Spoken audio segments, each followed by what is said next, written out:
Good evening, folks. How we doing?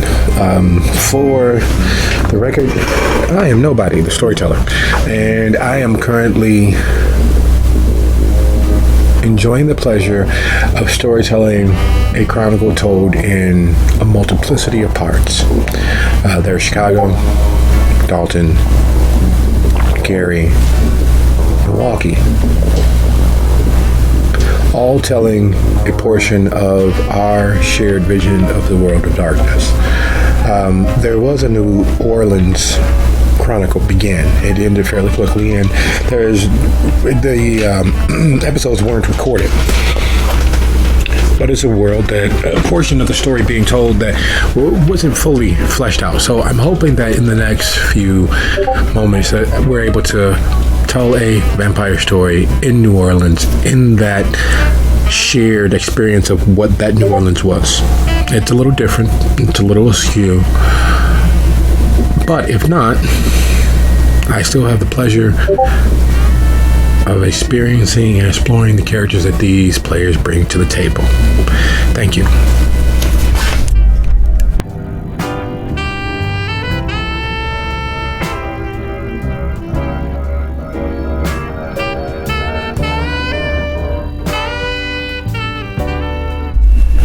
Hey, sorry about that. I had stepped away for a quick second. Was getting a drink and lighting incense and settling in. It's all good.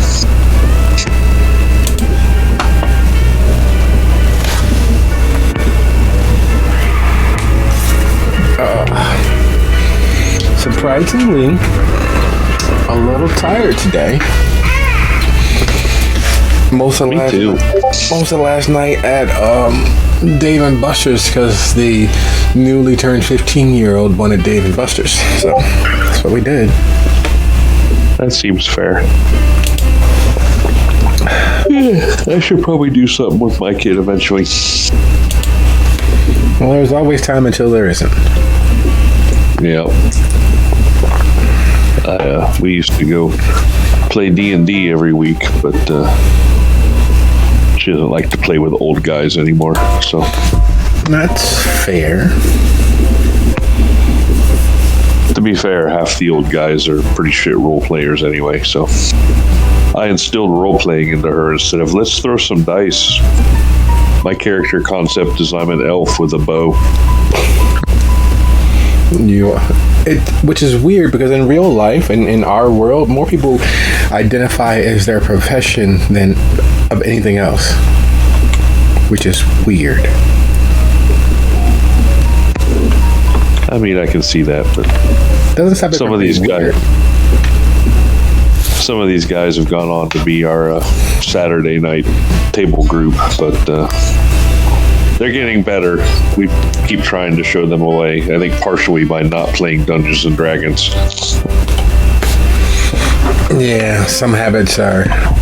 Well, most habits are hard to kick, and you get good at what you do, even if what you do isn't all that great.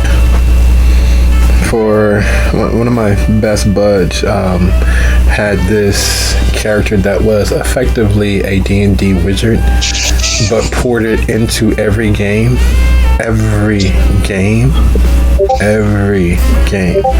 Robotech. What else did we play? We played Rotec, we did Rifts, we did Scrapers, we did Heroes Unlimited, we did D&D, we did Pathfinder, we did Champions, we did GURPS. What else did he try to bring him over into? We got through most of the character creation in Traveler, where he was trying to port them in, and yeah, he was just everywhere. He became a mascot for a while. Yeah, the guy that used to run D&D for us before everybody got fed up with him because he always thought that a total party kill meant he won. So, which was not cool, but he keeps playing the same character over and over again. In Vampire, he started out, the first time we played Vampire, he started out as I am a serial killer who is also based on Jack Bauer from 24. He's like, all right, well, we'll see if we can make that work. And then he went off the rails and he got killed by the prince for, being a sloppy serial killer. And then, so he made another character that was, I don't remember what clan he was, but he's like, I'm basically based on Jack Bauer, except now I'm not a serial killer. For some reason, I am a blacksmith. So Kiefer Sutherland's voice had properly raped him into submission. Something like that. I don't know. He makes some really strange characters and then really strange character choices. In Star Wars, he's the one that initiated the shootout with the cops to protect the accused murderer who was actually a murderer and then got them kicked off the planet. It's nice to know that gremlins aren't just a Chicago thing. Why are you doing it? Why not? Bullets hurt? Yeah, pretty much. I think he's trying to give you. I give the guy some slack because he had to deal with me playing D&D forever, and my characters were. They didn't do stupid things, but they were quite. Some of them were quite flamboyant. So. Well, it feels role playing, so that more than anything else, I am very, very thankful for. Funny thing is, if things had worked out the way that they had been planning, now mind you, I had not played D&D in years, but when I decided to come back to tabletop, the first thing I did without really diving into the where the community was at that point was go out and buy all of the books that I thought that I was missing for 5e. And I began reading the books and then listening to a few podcasts and talking to a few people. Even got a couple of characters made to dive in because I always feel that even with my experience, the best way to start storytelling and game mastering is to play. So I want to see some of the changes and what had happened. And lo and behold, they properly and rightfully convinced me, it's not what you remember, and it's probably better if you don't go much further than this.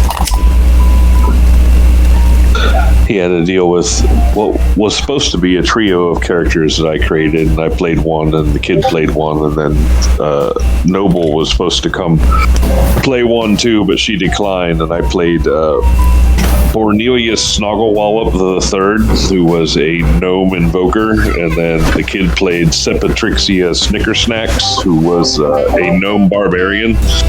And then the other character was supposed to be a half-orc whose history was so shrouded in secrecy they were only known as Turnip. That sounds like a good trio to hang out with. So Cornelius was the inventor of the healing suppository. Yeah. I was leaning in my assumption of based on the name what sort of character they were. Yes. He could never get anyone to buy this wonderful invention he had. He couldn't figure it out.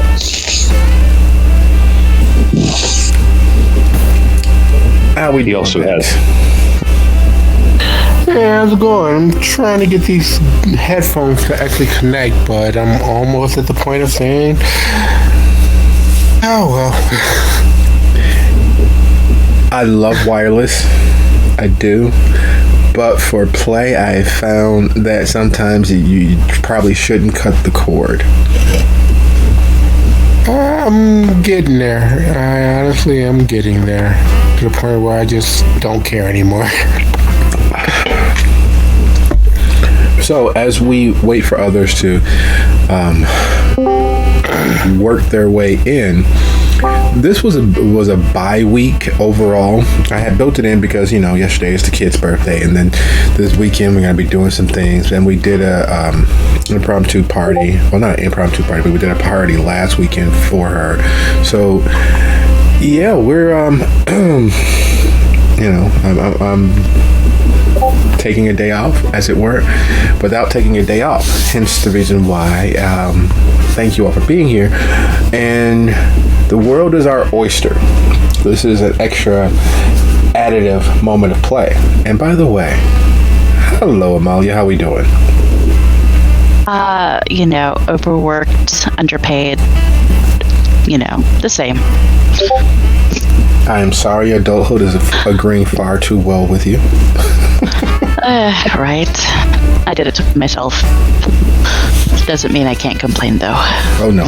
That's why you can't complain. We bought into this mythos of being well-rounded, educated, fulfilled adults, and you see what that's gotten us?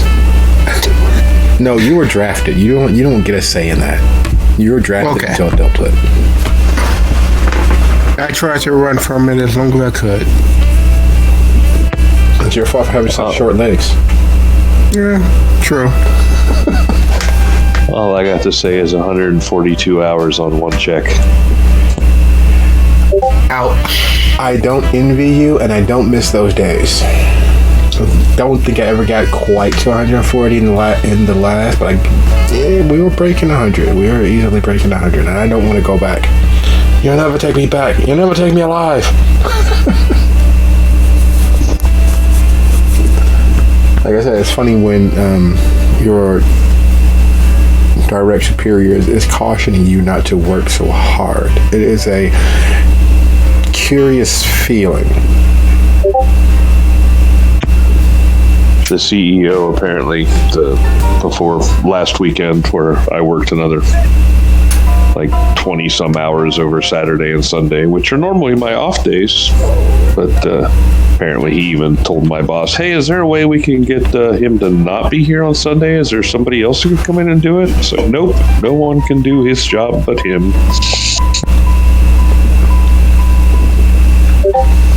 Good to hear, but bad at the same time, because you know how people think. Well, now we need to make sure that no, you don't need to make sure anything. Just stop.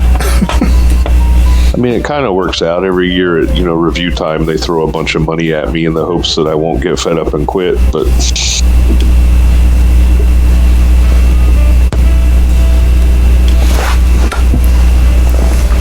well, here's to hoping that things work out a little bit better, but yet the pay keeps going up and up and up. So, normally this is the point where I'd interject with lots of questions, suggestions, hypotheses, and all of that crap. But being this is our bye week, this is technically our free week, I was hoping, and we've had a few nibbles for the idea of diving into a relatively unfinished corner of our world that we play in with all of our other characters. New Orleans has always been a special sort of place, because I grew up reading, Anne Rice. I grew up reading Poppy Z. Bride. I grew up reading a lot of things that were set in and around New Orleans, as well as, the music scene during those days. There was a lot of upcoming record labels out of the area. So it had this mythologized ideal in my head. Family. have you been there? And I still haven't actually had the opportunity of actually spending any real time in the city itself. The suburbs don't count. It's a beautiful, beautiful city. But, so with that, back when Soup City first started and Dalton was getting off the ground and Gary was in the offing and they had already ruined the brewery in Gary, and Gary was the next on the list to kind of get built into an actual playing chronicle, there was an aside made. Several characters and players who didn't quite fit with any of the coteries that were currently in play. And so these characters were begun on individual missions, on individual snippets. I had this overarching idea of letting them build their mythology and blending them together like the Avengers. It didn't quite work out that way. It didn't quite reach fruition. But there's still a lot of what we explore in Chicago and Thornton Township, Dalton area, and in Gary and in Milwaukee that is still there to be explored in New Orleans. And so with having a bye week, I thought we'd do something completely, totally experimental. For those of you who actually have working ideas of characters, it's perfectly great. However, the idea is really simple. We're going to find out these characters who still exist in the area, a little bit of the lore of the area as we play, if you all were amenable to that. Because this is our one shot, this is our one off, this is a balls to the wall, throw it all up in the air and let it stay there situation, if you all are amenable. I know I'm down. I just need to know what I'm playing. That's all.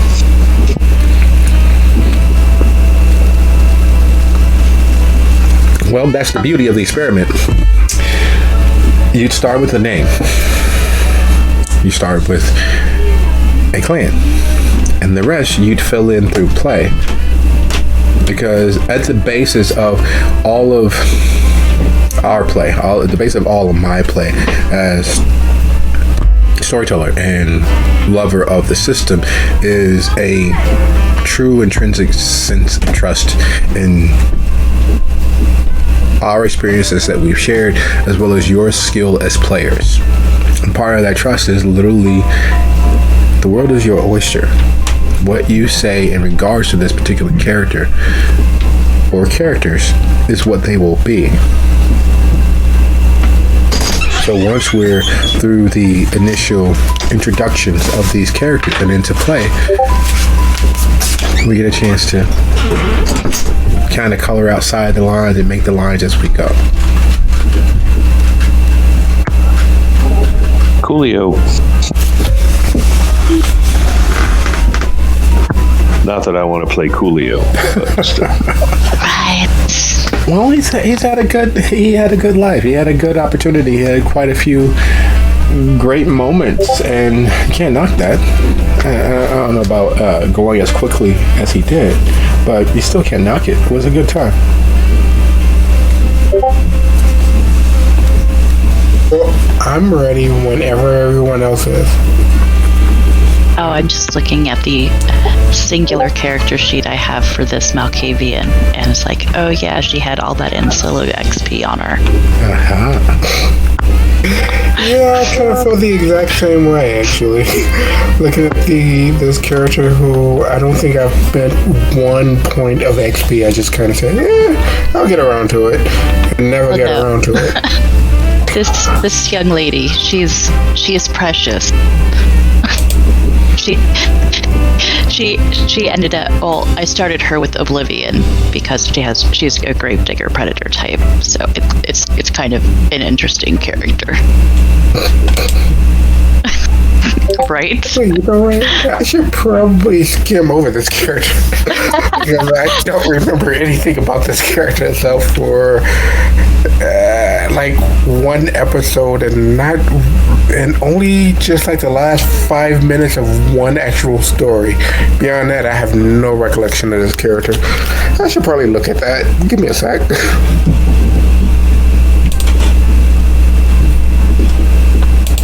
Nothing like leaping and then looking. It's always best. Right. Let me download this. How did the key? Because it's a little crazy. The key super tough guys and the other guys just aim for the bushes, right? Right. Actually, perfect. Great. It's fine.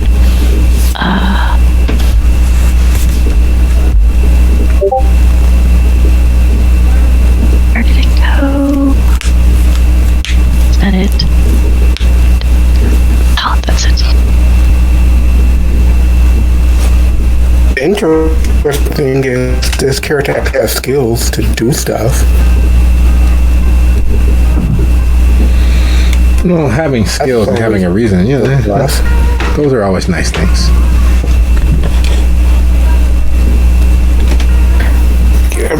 Yeah, but I'm kind of tentative about what this character's thought processes were. It's kind of problematic. He has problematic thoughts. That's to be expected. He is an undead monster of the night. Yeah. True. Weird, though. Definitely weird. But I think I'm kind of on the same...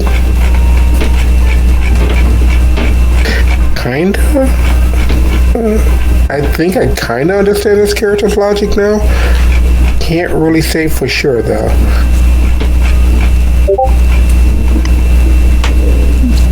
Alright, I just put her in my channel if you want to look at the character sheet, because she's a little crazy at this point. Crazy. She's Malkavian. Crazy can be good. Like, I mean, she is a Malkavian, but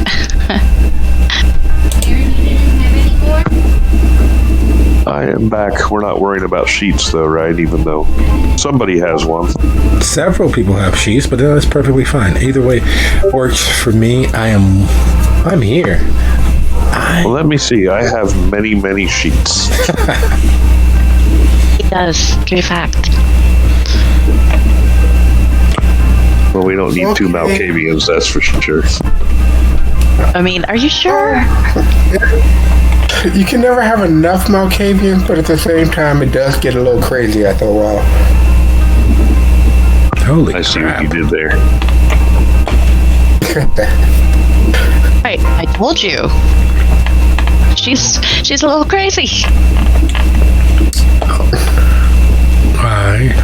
Malia, yes. you have I don't have permission to view your character, sadly. I don't have the ability to look at any character's page besides my own. Yeah, you gotta like mute those channels. Are you trying to crib notes? Is that what you're doing? No, I was invited to look at a page of this character, and so I said, okay, but it said, no, you shall not pass. Well, now, you shall not pass indeed, yes.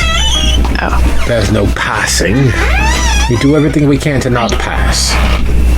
To remain in this shroud of an existence, to bring this side of the veil. How evil do I want to be? You guys go ahead, and I'll decide what I'm doing. I mean, if you play Abigail, I already know her. No, I think Abigail's way too old for this game.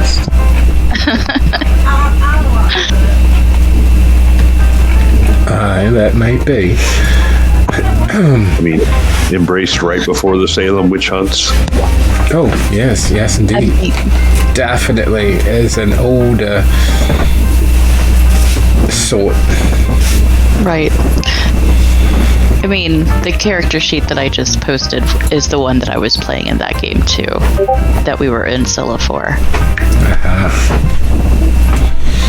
It's the only character sheet I have for her, unless you want a more powerful version.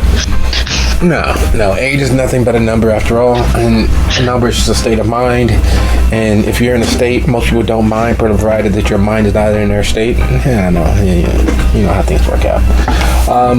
So, as we are all but settled in, and I'm sure that one or two more players may slink through, may come a calling, may make their appearances known. We know that we have the missive that at least one other person will be making it. So with that being the case, let's get down to brass tacks, shall we? Starting with the very real and heartfelt statement that I really enjoy play. I really enjoy our opportunities to get together and do what it is that we do. Safely explore those moments that no sane mind could ever survive, but yet we all have those intrusive thoughts throughout the rest of our banal existence as adults. Play gives us the opportunity to deal with that, to solve those problems, even if it's only temporarily, and we do it in an environment where we have that semblance and understanding of trust with one another and the world that we inhabit. It is not something that can be taken lightly, nor something that should. Thank you all for your time, your efforts, your energies, and most glaringly obvious, your skills at manifesting these wholly problematic monsters of the night. Now, with my thanks extended, I'd like to say that this is officially what would have been the brew, but instead is the city that care forgot. It is a New Orleans vampire story that we are preparing to dive into. And I believe that in light of where we are requires a little bit of a preamble. This New Orleans that we are visiting and experiencing is a city that, in truth, should probably quantify as something else. It, in truth, is a place that logistically doesn't make much sense for a permanent residence.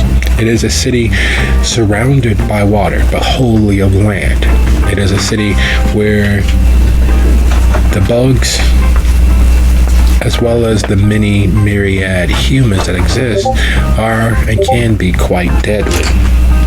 And despite all of those facts, it's one of the nicest places that you could probably ever visit. The beauty and the history abounds. The shadows seem to have a song in their hearts, and for those blessed with the ability to dance in the light, it is even more spectacular being able to visit the land of the dead and still remain both feet this side of the grave. It is a city where art, food, and history meld into its own cocktail that makes one swelter and enjoy the heat. It is a place where the ability to withstand the pressures of life is not a skill that you can survive without, but it is also balanced by that inability to not dream of the successes that are just around the next corner, that are just at the end of the next conversation, just at the end of the next deal, just at the next opportunity is something that can change and will change your life and your family's existence. That hope doesn't ever quite die, and it never quite turns deadly enough to kill the childlike imagination dancing behind every twinkling eye, sitting between every musical note, and just behind every perfect taste of every meal. This is the New Orleans where we will be visiting these characters. And unlike usual, as we've had time to learn the characters, we've had time to crawl through their minds and experience what they've experienced in a few nights by this point. We will start tonight with a little bit of an introduction of each of our characters, why they are here, how long have they existed in this place that defies logic, in this place that defies the failure that threatens every step, in this place where crime and legality is more of a suggestion, because it is not what you do, but how you do.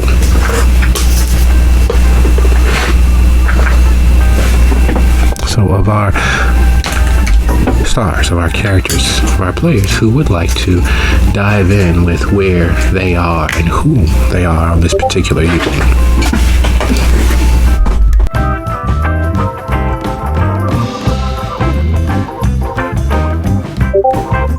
Not it.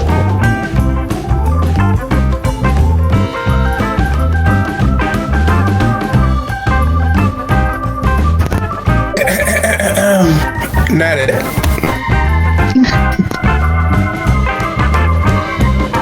What? Oh, I guess that's me then. Alright. So this particular character goes currently by the name of Mara Shroud.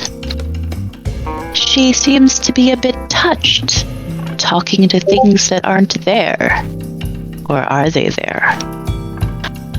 She tends to appear relatively ghost-like. She doesn't tend to blush a whole lot unless she absolutely has to. She embraces being dead.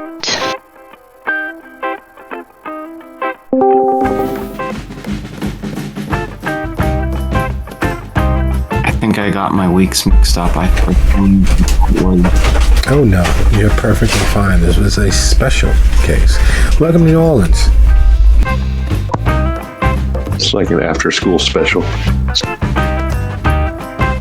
A very special episode.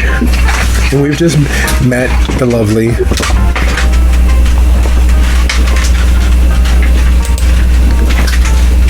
That's your cue. Oh, Mara Shroud. Now, in the vast, very close confined, sweltering waste that is New Orleans, with its hub of activity in and around the core, with everything spreading out from there in concentric waves of care, attention, and how far removed and how difficult it is to get to, where in that macrocosm of chaos does she generally reside? Is she usually in and around the quarter itself, dancing through the old French areas of the city, or does she hang out in Trim or the 7th Ward, or is she more likely found in and around closer to the expressways leading up north to Baton Rouge? Oh, she's of course in the quarter.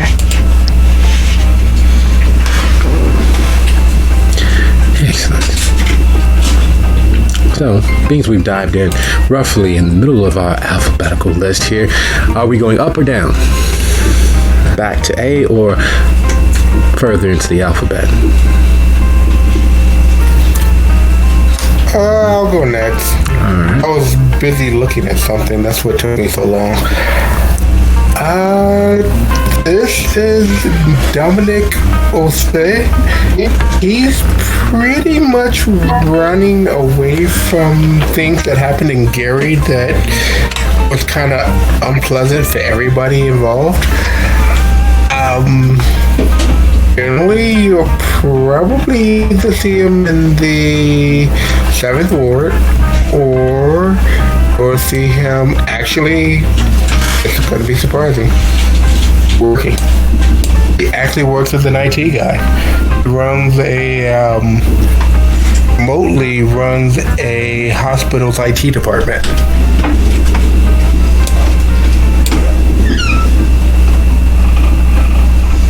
So he doesn't work at all. Excellent. Nice. We got that.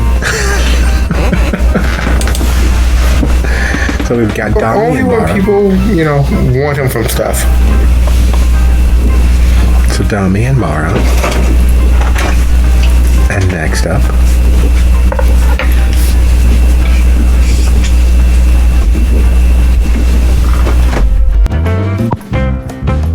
If Aaron is ready, he is welcome to go ahead. I don't know what I'm ready for.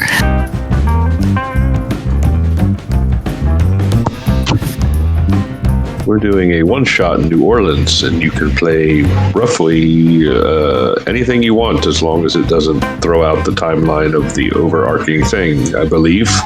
Storyteller can correct me if I'm wrong there. That sums it up relatively nicely. Not nearly as poetic as I would, and that's all to the better. I sometimes get caught up in just the way that it seems to work in my head and trying to explain it from several different vantage points, which only confuses the point. This is a very special one-off happening in the same world as all of our other chronicles. Taking place roughly 2 weeks ago. We're introducing our characters typically by their name. If you'd like, you can toss out clan and about how long they've been in and around the area.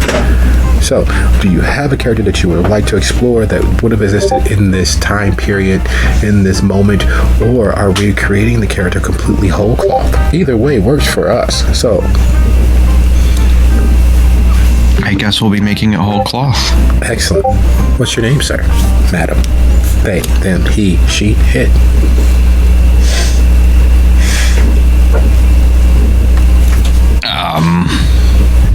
Oh no. I'm being put on the spot. I'm not used to this.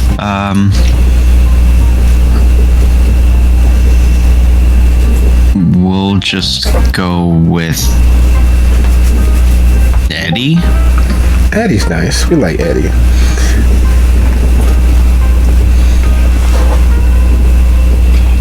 And Eddie sounds like he's been around the block for a while, or at least long enough to know which way is which. Now, is he a local? Or is he playing a tourist like most of these others? I'd say he's not a local. He probably only recently arrived within the last, at most, a year.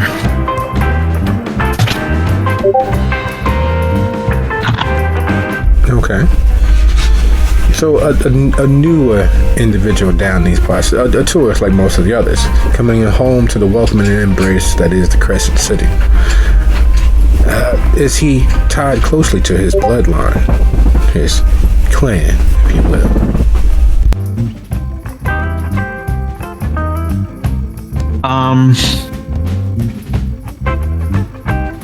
Yeah, I'd say he's fairly close with his clan. Excellent. And which clan might that be? Let's go with Gangrel. Excellent. Gangrel is definitely work. Unlike most polite, upstanding areas, the Gangrel of New Orleans are particularly prickly. The old trope of the outsider always looking in is definitely not them. For the longest period, the Gangrel of New Orleans have facilitated and worked as free-ranging hands for hire, usually closely aligning themselves with the Prince of New Orleans, which is Marcel, versus the Prince of the Quarter, which, as everyone who knows anything about anything, is Antonio Calabalarshi, the head and only Tremere of any note or repute. Their chief, most easily recognizable member being Laura, who acts as kind of the point concierge for getting people to do things. You want the Gangrel to act as your heavyweight bouncers for the night to keep your Elysium safe and protected? You go find Laura. You want to hire a free-ranging face that can easily disappear? You go to Laura, who will generally refer you to Roxy and set up a meeting so that you can find someone who fits your needs and will clearly and quickly disappear.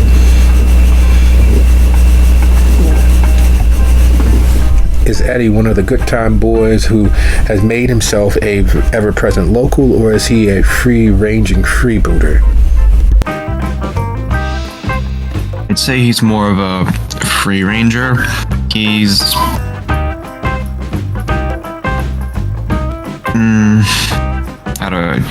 the idea I have in my head is that he's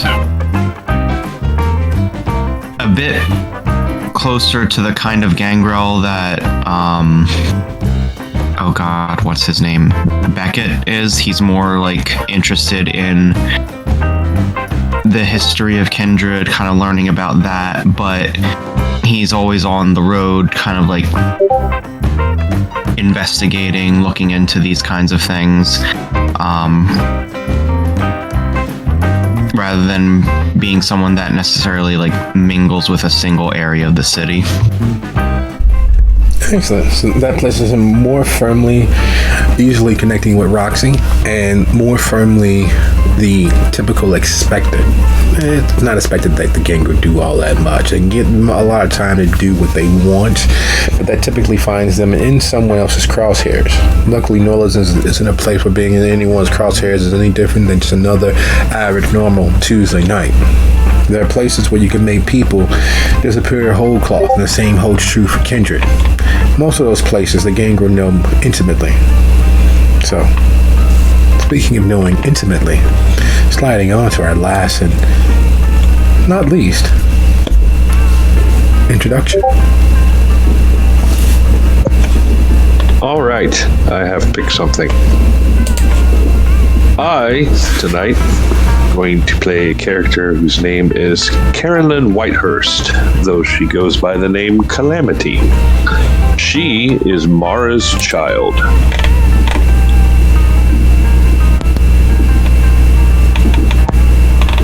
Which probably has them all excited.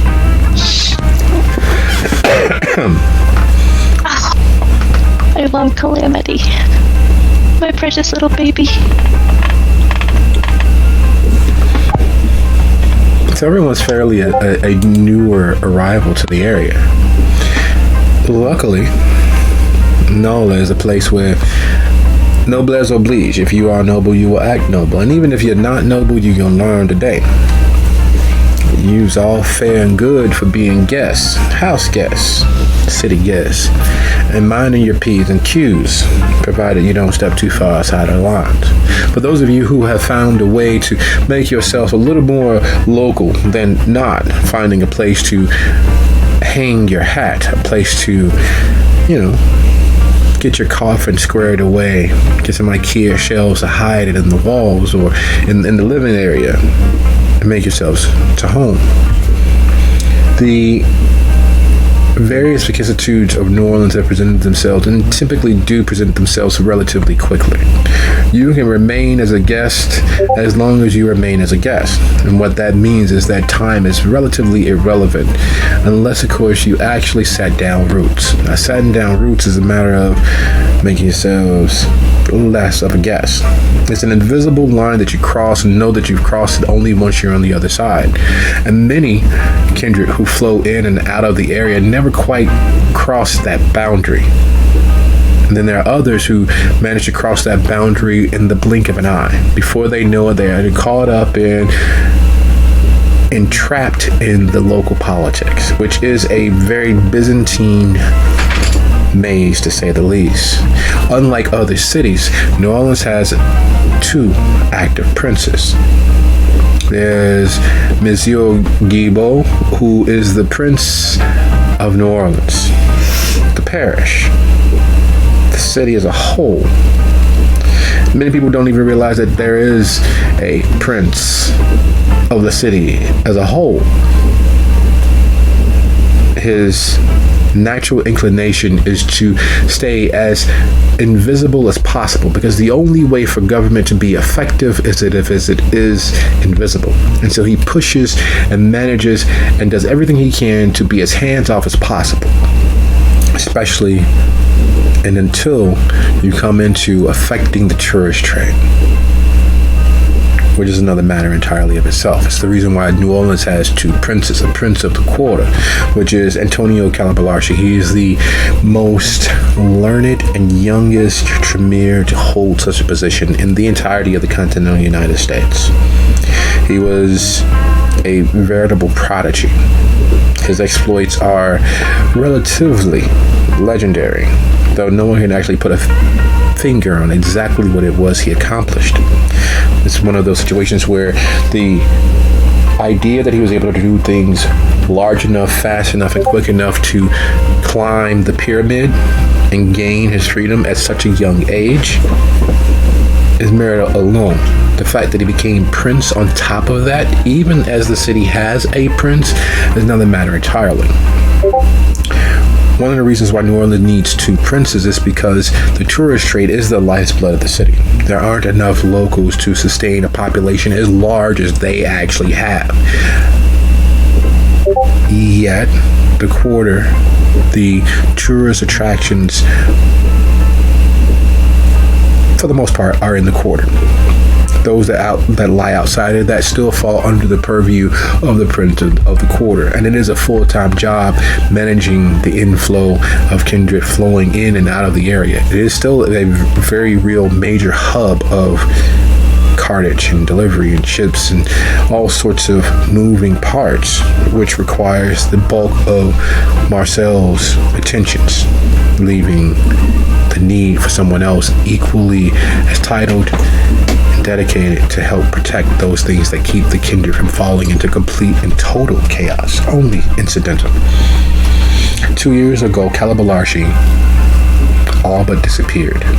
There was a plot that shook up the entirety of the city. It was spearheaded by other Tremere and assisted by other Hakata. This crusade drew his attention from the city, and it wasn't until just under a year ago that he made his initial return in full. While he was away, the grand hostess, the head toreador of the city, assumed the responsibilities of Prince of the Quarter without maintaining that title. Morgane is, there's no other way to say it, Morgane is the stereotypical idea of what a toreador is. She's beautiful.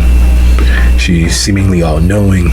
She's expressive. She holds several different functions weekly and seems to have her head solely enmeshed in the idea of being a good host to the city. She's easily one of the first that most kindred ever meet. She's easily one of the last that most kindred ever meet, as long as they remain guests and not locals. All of that to say, this is the night, this is the moment where these individuals have managed to, in their last few weeks of activity and interaction with the city at large, come to the attention of having crossed that line from guests to local. So as each of them awoke with a summons, either physical or, in the case of Mara, a feeling, an inclination as to where they needed to be. And that location is the Lamplighter. The Lamplighter is one of those speakeasies that somehow manages to maintain the air of the illicit, even though drinking and drugging and most other things are quite, if not completely legal, at least not frowned upon, nor policed heavily. Yet there's still the very allure of the illicit. You know you are in danger when you go to the Lamplighter. You know that anything and everything could happen when you go to the Lamplighter. People who arrive at the Lamplighter have nights that they can never, will never forget, filled with moments that they will never, can never remember. They know that they're tired and have had a hell of a time. They usually find money that they've forgotten that they spent. They usually find themselves home, whether that be the hotel room of their getaway or their little rundown bungalow at the edge of the swamp. Safe, hungover the next day, craving something meaty and filled with life. Typically, the response is a super big boil or some large greasy steak or some various combination of the two. So you all find yourselves at the Lamplighter, a 3-story brownstone that smells of jazz, that smells of ages gone by. The hostesses, because they don't call themselves waitresses, they don't call themselves servers, they are hosts, because the idea is to make sure that everyone is provided an experience that they will not forget. They're all beautiful. They're all well trained. And while the hostesses are there to ensure that everyone's having a good time, that no one leaves alone, the servers are quick and nearly invisible, taking orders and disappearing back into the shadows of the club. Now, your summons was fairly clear. As soon as is possible. So you all find yourselves floating into the Lamplighter.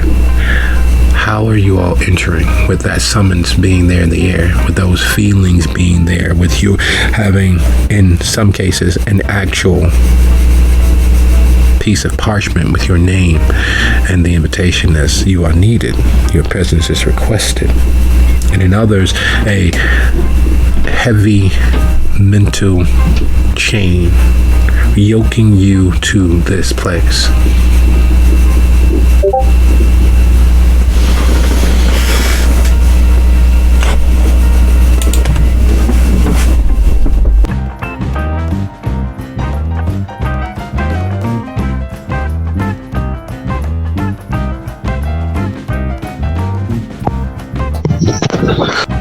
Do you feel that, mother dear?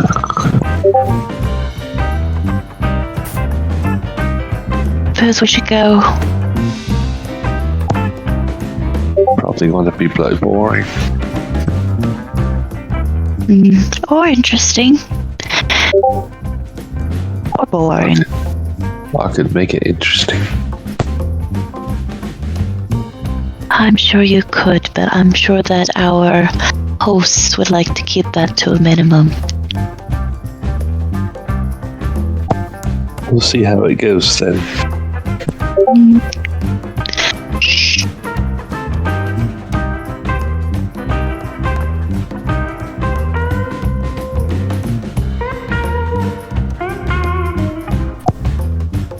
suppose it's not a loud sort of club. Our Sunday best, you think?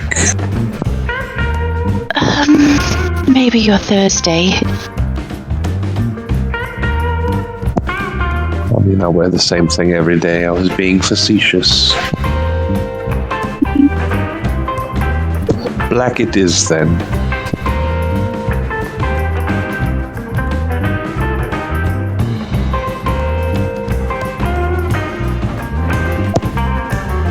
And then I imagine the pair head their merry way.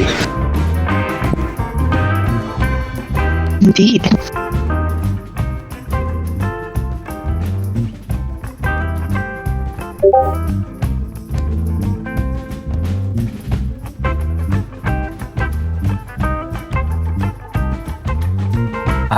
Eddie. Oh, God.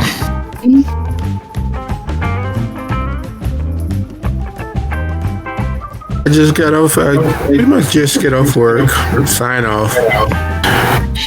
Grab my a fresh pair of jeans, fresh pair of boots, a blazer, polo, Uber.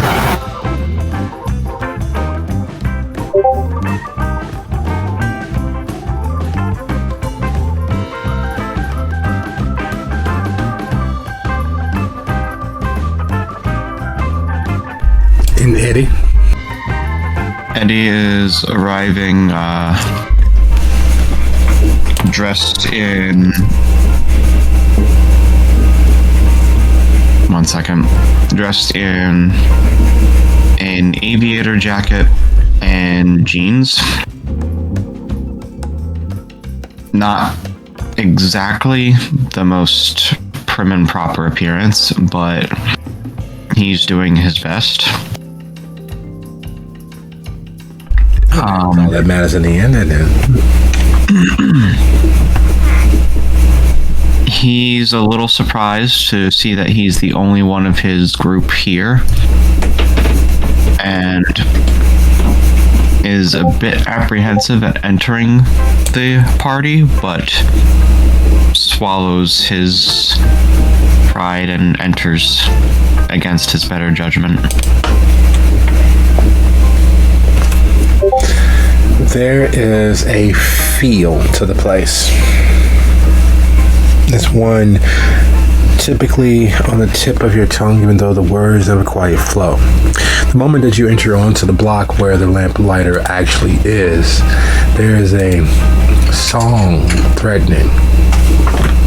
Not one of those things that comes easy, because it is literally just around the corner from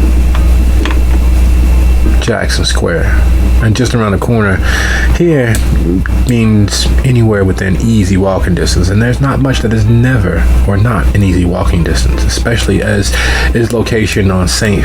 Philippe and Bourbon puts it at the corner directly across from the Lafitte Hotel. Now, such a place that smacks of the illicit you would expect to be in some back alley or just out of sight. No, loud and proud, out and out in the open. The lamplighter is a beacon in the dark. And the magic of the place and the moment shared is, well, contagious. For those of you arriving, be so kind as to roll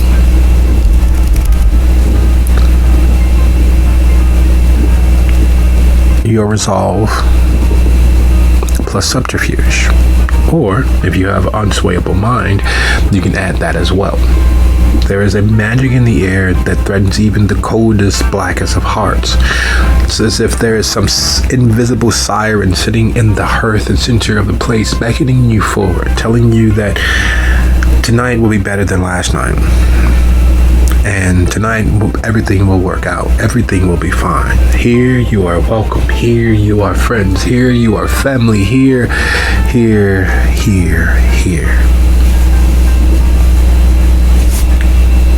Your DC is 3.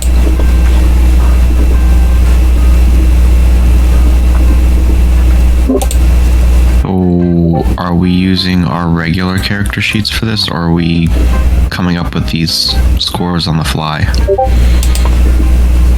On the fly works. On the scores, well, you don't want to.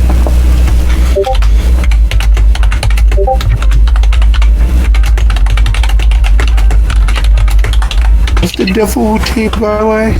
3.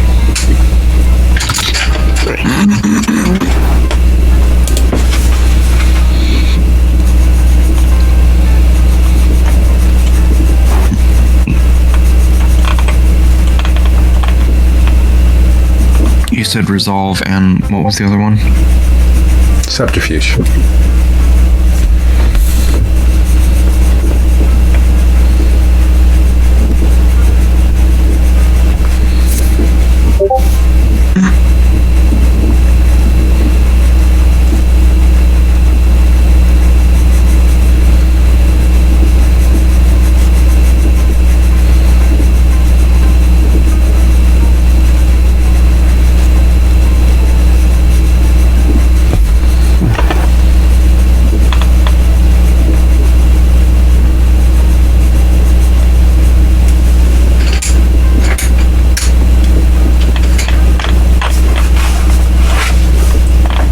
Oh no.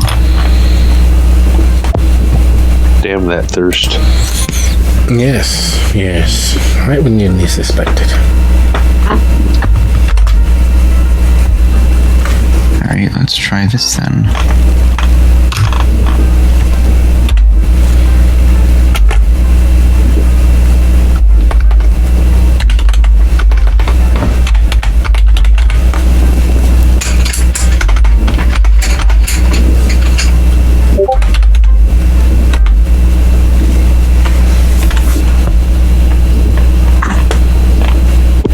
Jeepers. Well now, isn't that interesting? Eddie ain't fucking around. It's not. And apparently none of us care. Not in the least. There is a feeling of welcome that you all know in your heart of hearts, in your unbeating chest, where your cold, desiccated heart resides. An effort was made. There's a feel of someone trying to get you to try the newest scent as you walk through the mall, as you walk through a department store. That needy salesperson who's, hey, how we doing? Hey, friend. And you keep right on walking. You keep ignoring them because you know if you say something that you will invariably probably say too much, or at best leave them barely breathing. That's the feel you have. While that essence of warmth and welcome is there, you know that it is not quite your scent. You know that it is not quite your speed. And the magic of that falls away because you simply will it to. While around you, the humans and clear other kindred. Because some fools, some young, foolish tourists forget to blush. Or worse yet, purposely neglect to do so. And as their pale, heroin chic looking faces mingle with the vibrant youth of the world, they stand out as predators. There's a subtle twinge of your beast threatening to prove who's the biggest monster as they sit there doing their best to suck their cheeks in to make their cheekbones more pronounced, as they go out of their way to moodily sit at the farthest point of the darkness, as they do go out of their way to make sure that they let their table guests know I don't drink, and they make longing slow blinks towards their prey of choice, without realizing that all of it has been roughly provided for them. In most places, such as the Lamplighter, the hostess, the owner, the manager, the head toreador, the head whoever is running the place goes out of their way to make sure that they make an entrance, or that they find the correct and most perfect place for the light to fall, just so, making sure everyone knows that it is their place. Not so here. And it's impossible being in New Orleans and being in and around the quarter and not having known who Morgaine is. And instead of posing and striking a look and serving up smolders, she is laughing at a table of clear human movers and shakers. Their clothes bearing no labels. Their table filled tastefully with a few rocks glasses here and there, but no bottle service, nothing grandiose, yet she's paying them attention, which means that they are clearly elevated over the others. And as she looks towards you all as you all enter, the two visions of death, that is, well, mother and child, entering in, causing certain looks amongst the crowd as the rakish, borderline spitting image of Indiana Jones and Dr. Solomon enters. And Dami in his dread-headed glory, looking business casual. As you all enter, she gives a quick glance and smiles, nodding your arrival, and continues smoozing the table that she's at. As she makes a reason to leave, where are you all entering, or where are you all at as she finishes up her conversation and finishes smoozing with that table?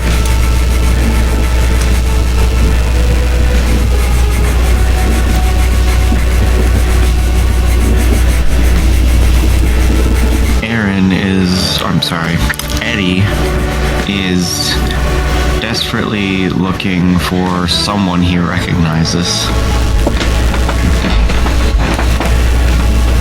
Oh no, that is a bad way to be. Hanging on to the past doesn't provide you with the opportunity for the future. And it is with that moment, as you're scanning the crowd, looking for a face that stands out, looking for something that is, in the very least,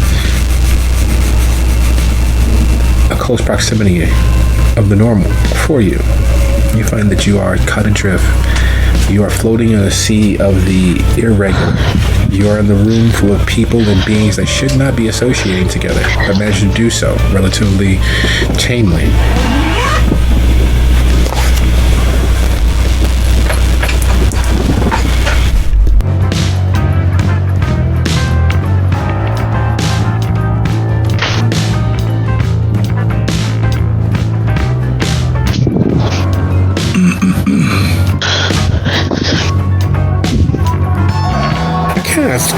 I kind of scanned the area, not looking for anyone that I know because I don't know anyone here. Don't really care to.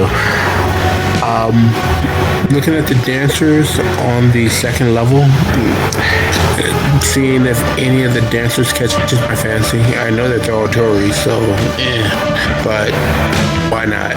See if anything catches my attention and mosey towards the bar. Try to get me something sweet and hopefully of a young vintage.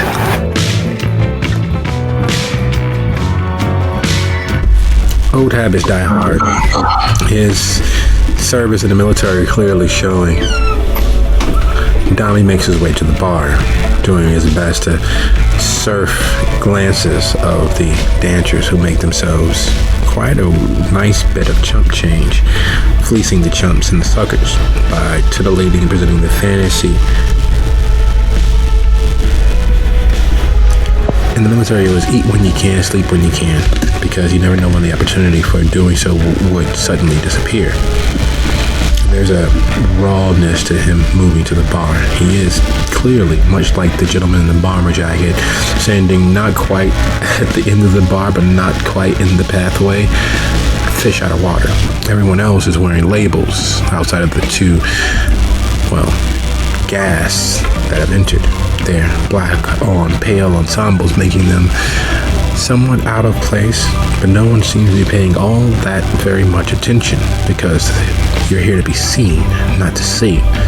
You're here to make sure that everyone knows you're wearing the labels that you are. You're here to let everyone know that you have the money to waste on a night like tonight. As the bartender looks you up and down and just simply slides a glass across the bar as you, something sweet, young. It's almost as if he already had the idea when you entered.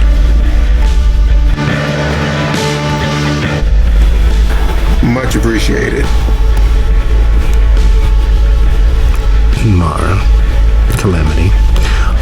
this everyday madness, how does it settle with you?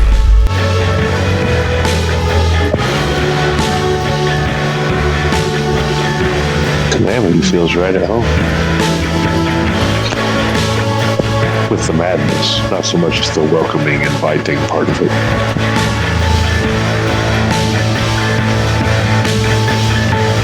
Mara just takes it all in, and she doesn't seem to be affected by it too much. After all, these are all just bodies, whether they're above ground or below ground. Calamity will shoot Mara a look, squeeze her hand with her icy cold dead one, pull her head up with a bit of a sneer, and quietly say, I assume this is a Carolyn moment and not a Calamity one, until it isn't, of course. Think you would be right? Shall we introduce ourselves? I suppose it's going to be boring.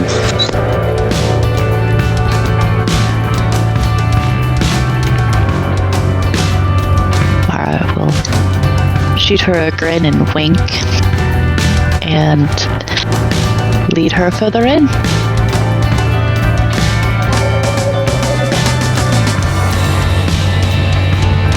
Now, as this swirling mix of chaos, which is everyone jockeying for position, everyone looking to be seen, including those people who are going out of their way to avoid gazes, to sit with their backs against the farthest portion of this portion of the bar, because that's what this portion of the building is. It's a bar. It's, the music can be felt. The exact words falling away in the throng of people, impressive conversations, the push and the jockeying for position. Tommy having already begun skimming the second floor, which is the entry-level VIP area. It is the sort of place where you're clearly there because you can't afford to have one of the more private areas. You clearly can't afford to, risk it all to enjoy the evening.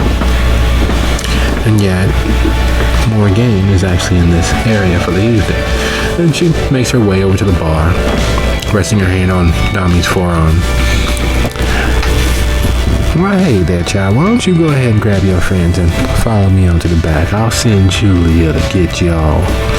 And she smiles to the gruesome twosome, the pale, ghostly Cavians as they glare and look over the crowds. She simply smiles and nods towards Eddie at the end of the bar, and then makes her way through the bar, heading towards the north portion of the building. Now, unlike most places, the three levels in the lamplighter aren't exactly the same height. As you go further north into the building, it opens and grows wider as you descend. The floor is on a gentle slope leading down. So as you get past the restrooms and the more public aspects of the lamplighter, you find that you're, getting closer to hell. The sounds that gently caress and rock the bones in the front portion of the bar are both louder and more discernible as you move further into the building. And as you move further into the building, the first floor becomes the basement. The entry level that you walked in on becomes the second. And the third story ceases to be and actually takes up the second story. The whole building seems to slant down into the ground. So by the time you reach the actual furthest extreme north portion of the building, you are in fact in a different building, which is 2 stories lower than it should be, especially in New Orleans. Basements are a very bad thing. It speaks of a very bad foundation. It speaks of the very real risk that if and when the floodings happen again, that everything will cease to be as it is, nothing but destruction in its wake. Yet here it is, the lamplighter flouting that very real base understanding of things. And true to her word, as she disappears into the crowd, making her way across a business, a tired woman is suddenly moving into your area. Stiff upper lip, hair pulled back into a severe bun, the two-piece that she's wearing clearly off the rack, and her shirt not open, not presenting any cleavage, buttoned to the very top button. The only thing missing is a very bad tie-patterned neck dressing.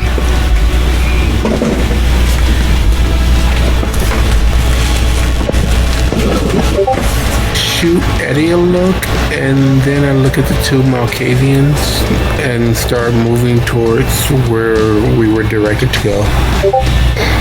Keeping very close at like the corners, keeping very a cautious eye towards the corners just to see, to make sure that everything, even though it feels like it's descending, just making sure if like the wood is creaking in certain areas, just to see which pieces of wood I should be actively avoiding. So guys, go ahead and roll your wits plus either survival or if you have technology.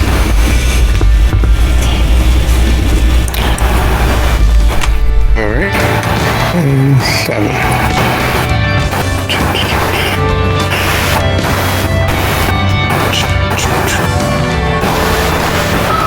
And while that roll is happening, our Mad Malkavians and young Gangrel, what are we up to?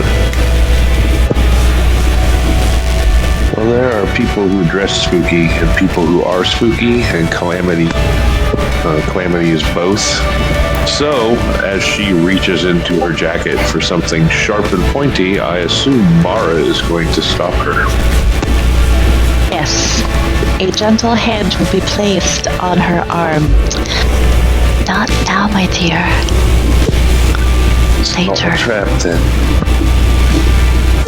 You sound like a trap. Doesn't seem like one. Then she will 1,000-yard stare at the woman in the business suit. Mara will smile her most charming smile. It's a little creepy. A lot creepy. Yes, quite right. And she motions with her right hand, denoting the correct way to move through the building, if you will. And while she's not close enough to actually have her voice carry, it is clear that she's speaking to all of you. This way, if you will. And unlike most who go out of their way to seem cooler than they are, to seem more calm than they are, to seem more put together and collected than you are, it is clearly an effort on her part to show any of the emotionality which is clearly gripping her, almost as if her natural state, her most true state, is that of a blank.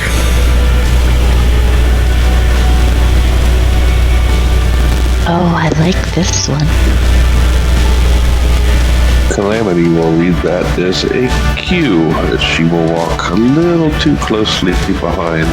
At one point, she will lean forward and take a deep inhale of the aroma.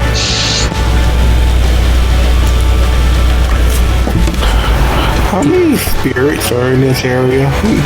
Everyone seems to be a little creeped out. How many spirits are in our area? Eddie? Yes. In all of this? Are you gently following along, or are you choosing this moment to fuck everything and run?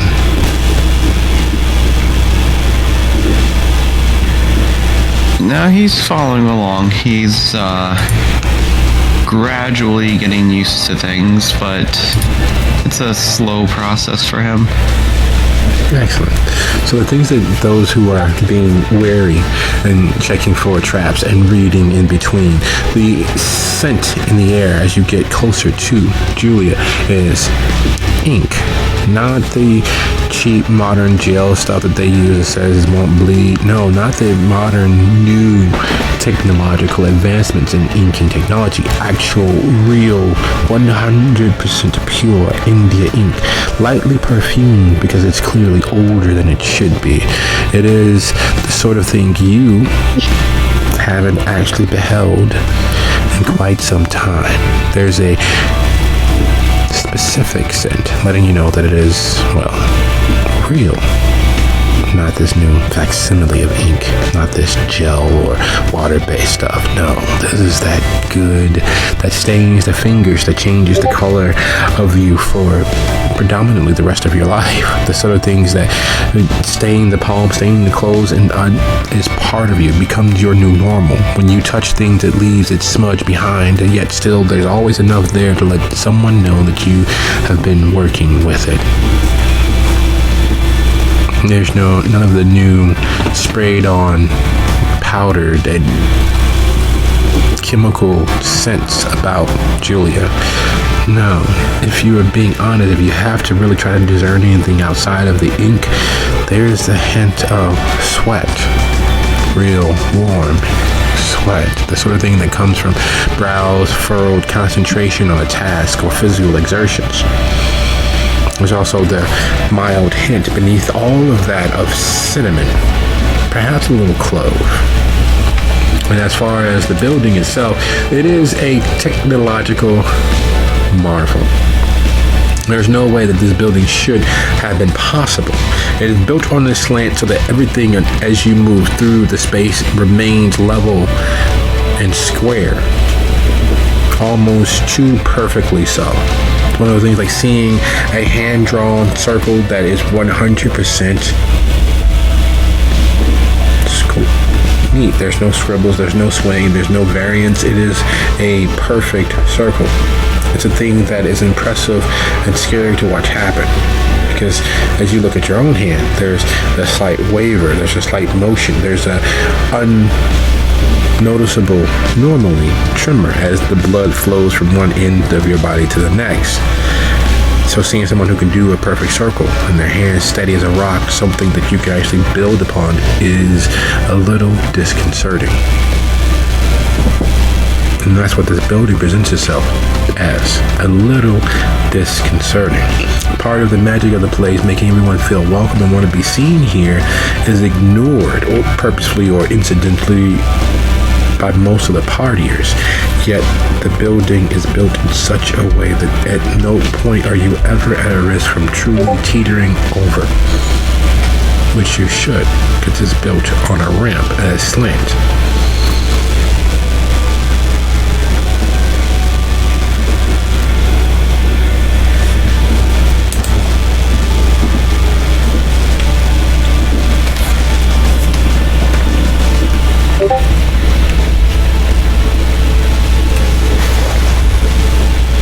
Needless to say, the traipsing through the building doesn't take long. It takes a few seconds more than you expect, but not nearly as long as it feels. Seconds pass that stretch barely into a minute, and you're at the furthest north point of the building, unmolested, unharassed by the gyrating, dancing bodies as you cross the dance floor, unbombarded by the very loud, bass-driven zydeco that's going on from the main stage in the center portion of the building.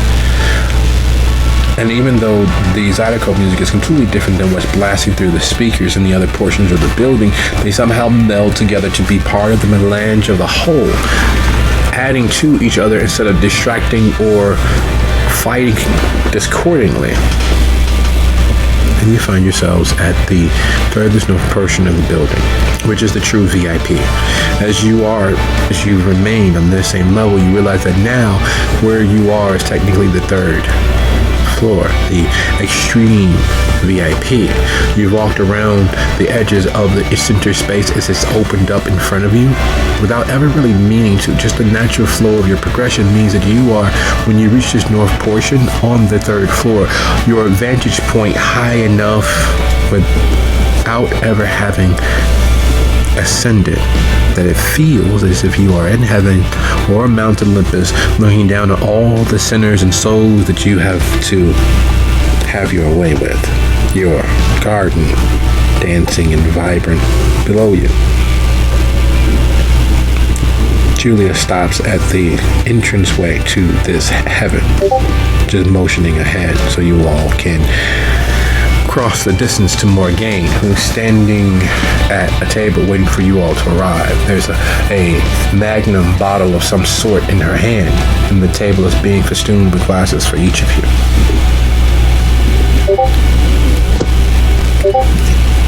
Julie is immortal, right? Not at all. I thought you said she was sweating and stuff. Yes, she smells of sweat, smells of real human effort, and beneath of which is the scent of cinnamon and perhaps clove. But if there was one scent that would be signified as her, is that of ink, real, good old-fashioned 1800s ink. Okay, I misunderstood. Either way, though, just change it slightly. As everyone enters the room, Calamity will kind of corner her, standing too close, just with that dead-eyed, spooky sort of, corpse thing that she's got going on. She will reach out, stroke an errant lock of Julia's hair behind her ear, and then she will turn and follow everyone else into the room.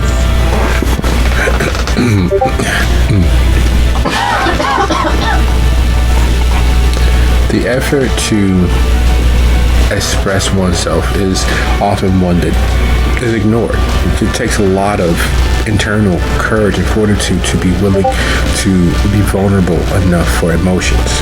That effort is not lost on Calamity as she sees a real fear that it's easily and quickly swallowed down, but instead of it being something that's hidden, Julia goes out of her way to express a furtiveness and a glancing for help before her natural zero state subsumes that. Well, given her reaction before Calamity turns to follow everyone into the room, she will press a finger to her own lips, like shh, but not with the noise. So she's a little creepy.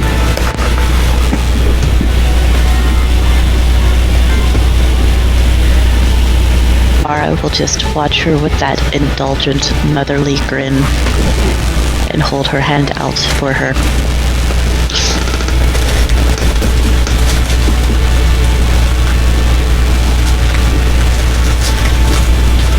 Tommy. Eddie is deeply concerned by what he is seeing. Are we Eddies for Smalkavians? Yes, you are. Well, at least we're not fishy.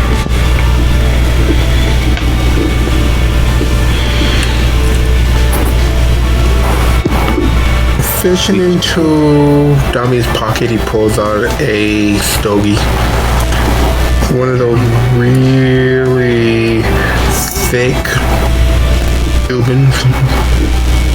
He just kind of licks on it and then just puts it in his mouth. Doesn't strike, doesn't light it, just kind of licks on the tobacco and just kind of looks for finding a seat far enough away but close enough that he can be right next to Morgaine, like 3 seats over.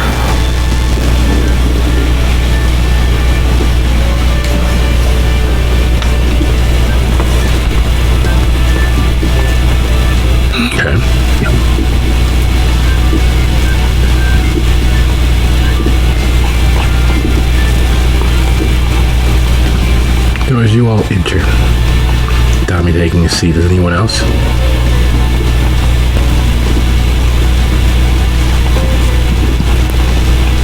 Yes, Mara will find a seat and sit down close to the edge, ramrod straight, prim and proper.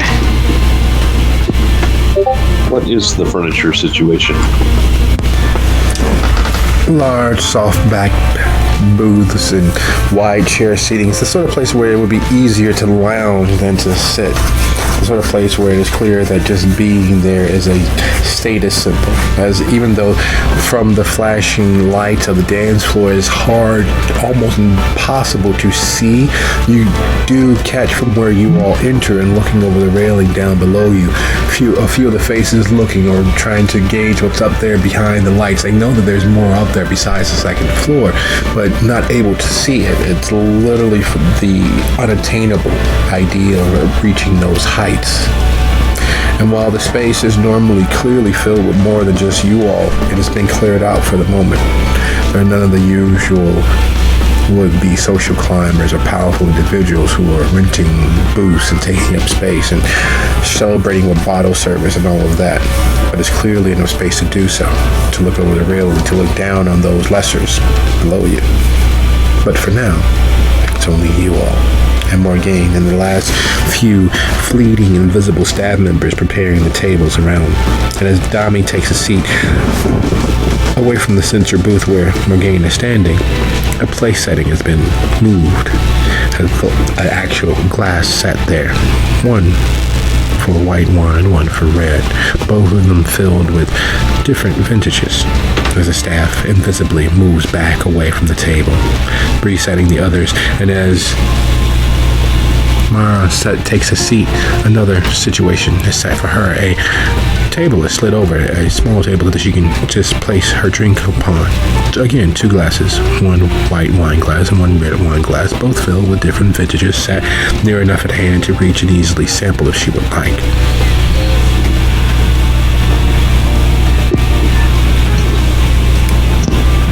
Calamity will choose an overstuffed chair somewhere near where Mara sat, and she will kind of drape herself over it with her legs hanging over one arm, her torso pressed against the other, and her head kind of leaning back so she can see what's going on.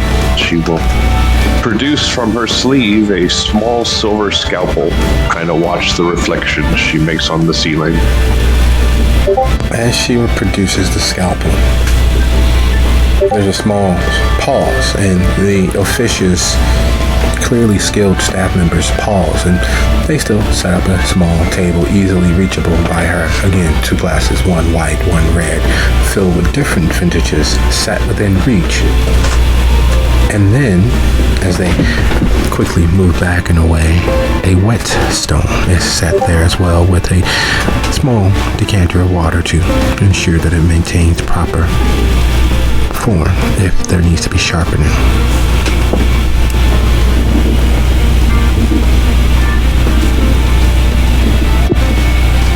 She will watch them blankly for a moment, then look at the host and go back to watching the reflection she's making.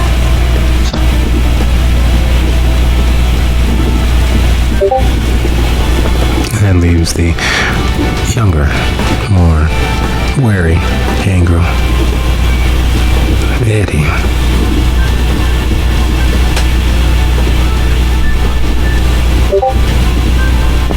What might you be up to, sir?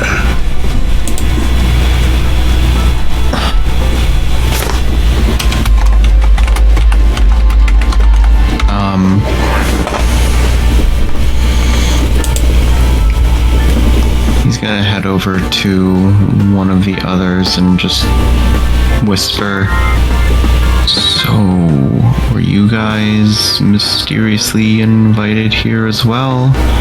Do you have any idea what's going on exactly?"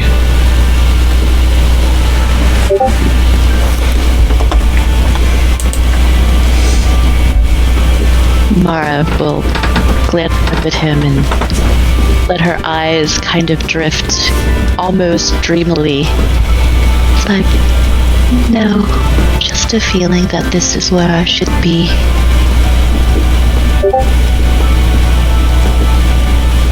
She'll gesture to a chair near her. It's like, come now, sit down. I won't bite. Unless you ask. Ami watches this interaction very closely, kind of with a smile, the smallest smile on his face, like he wants to say something, but he won't.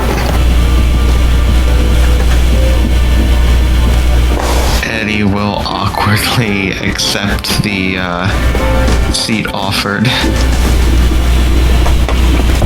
The moment he does, the black-clad, quickly, officiously moving members of the staff set a table again, close enough for him to easily reach. One glass, one white, one red, different vintages poured inside. And they back away back to the shadows and easily leaving this group of kindred gathered to their own devices.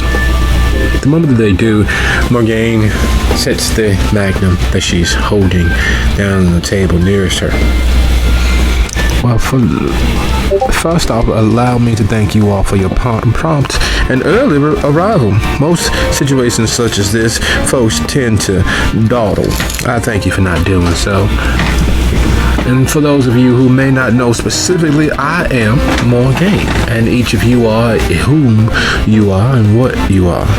We are all of a similar understanding as to our place in the world. Thank you all for arriving.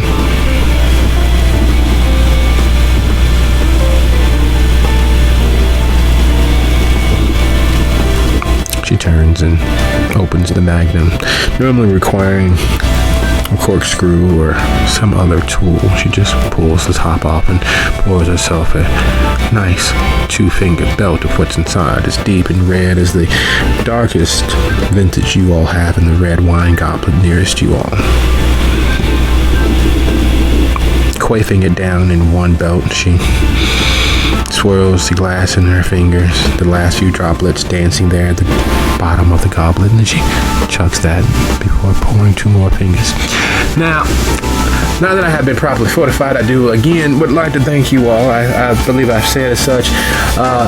For those of you unaware, I am what the most of the members of our community call the Grand Hostess. I am your Prince Pro Tem, considering Prince Calabash has otherwise indisposed for these last few moments. Each of you associates, friends, members, presences have caused a small stir. Now, normally, whatever is whatever for our guests, but your actions most recently have meant that you are no longer a guest and should be properly welcomed into society. Do we have any questions thus far?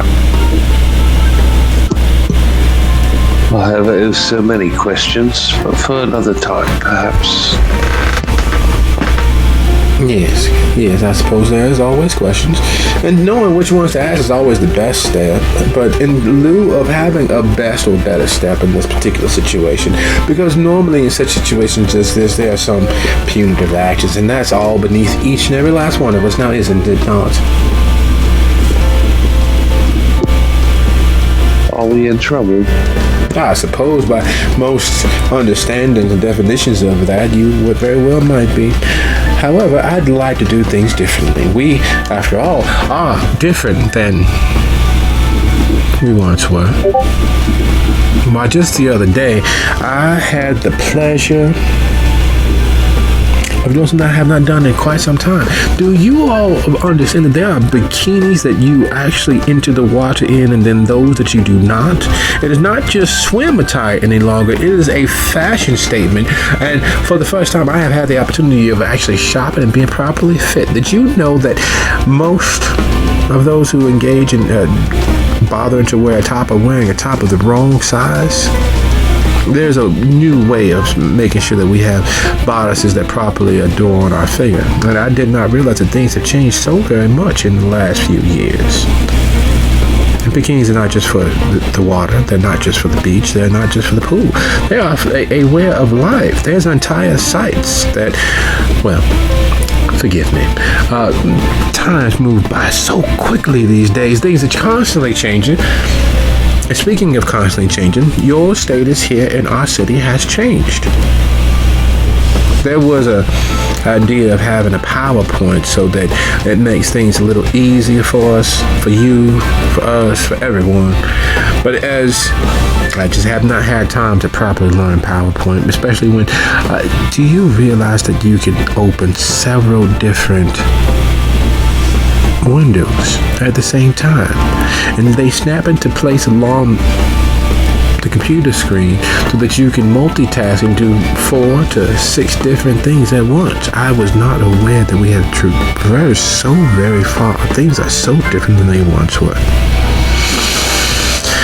All the same, with your new status as no longer guests, but not quite locals, we need to bring you all up to speed fairly quickly. There is a tithing that is necessary, that has been, of course, forgiven and parlayed into other manners when you are quantified and qualified as guests.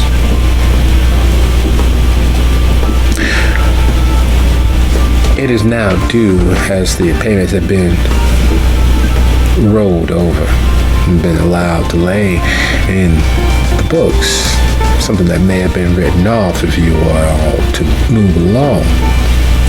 But as things have changed, it now becomes a matter of being due. To assist in making this process far easier, as Prince Pro Tem, I will be collecting your payments.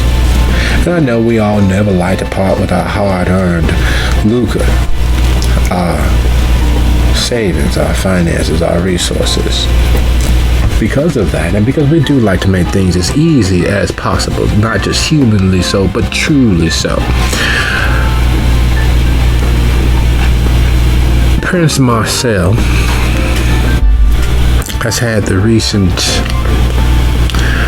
unenviable opportunity to have his children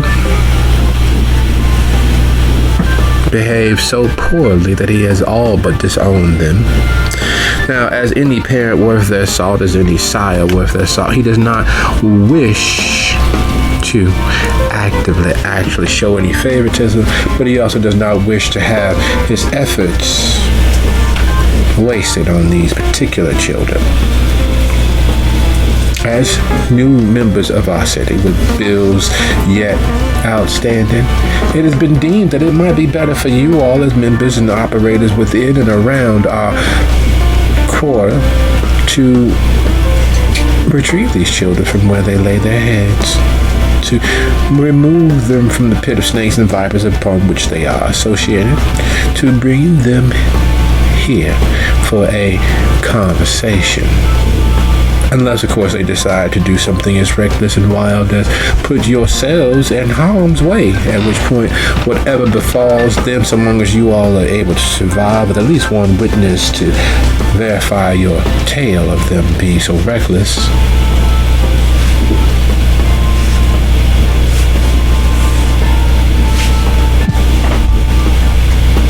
So, assuming that is not the case, you want us to round up the kittens, but not step on them. If you can avoid stepping on them, please do. They do make an awful racket yowling as their little eyes twitch and roll into the back of their heads. It is unsightly and also more of a mess to clean up than necessary. I kind of feel like that's the best part, but alright. Arav will lean forward slightly and put her hands together and then steeple them out. So I'm to understand that they are to be relatively unharmed? If you are able.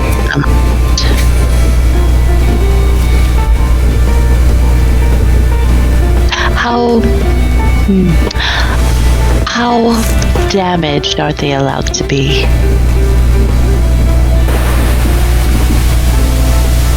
That sounds awful like a contract, and I do my best to make sweetheart deals where there's only needed is a handshake, that there's an understanding that you will do your absolute best to achieve the most for you beneficial outcome, for us the most beneficial outcome, and that everybody walks away a winner.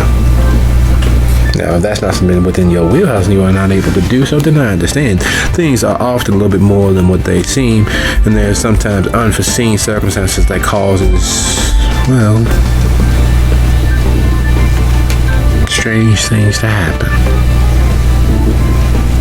such as a little electronic snooping of someone snooping and using you for a shield, or your actions and attempts at self-discovery becoming a threat to Kendra society, and you finding the very hiding places of things that are not supposed to exist, or garnering the attention of all the lovely locals and tourists who begin coming here just to find someone such as yourself traipsing through places where things happen, strange things happen all the time. But to make things a little easier and more easy to understand, the idea is that in your wonderful upstanding full judgment, to return with at least one witness to vouchsafe that your actions were indeed necessary in dispatching the prince of the city's children. Now I say children because there's more than one, but the truth of the matter is there is not truly more than one. The prince is, well, like most princes, a person who feels that do as they say, not necessarily do as they do. And because of this, Mr. Gable, Mr. Marcel, did in fact create more than one child. He did deign more than one person worthy of being his children, worthy of receiving the kiss. Though, to draw attention to the real point of fact, while Childa is the case, the only person of note is Anthony, Marcel's sweetest child, his most rambunctious of children, who has taken it upon themselves to sire more children, who has taken it upon themselves to create progeny left and right, all without his good old highfalutin sire's permission, all without the permission of the primogen, all without permission of the prince, either one. And while it is illegal and frowned upon, the prince vicariously adopted them, granting them the second opportunity to continue existing or to learn our ways. Unfortunately, sometimes children only learn when they are beat upon to not do that exact same thing again. Sometimes the cruelest hand is the best hand for instruction. And in this particular case, you all are, in fact, well, the cruelest hand. So if only one witness is returned and able to vouchsafe your actions, then you are 100% in the clear in whatever you feel may be necessary. And it will wash away whatever debt you may have accumulated, as well as grant you the opportunity of having insight as to how best to use what you may have learned without getting your own hands swatted.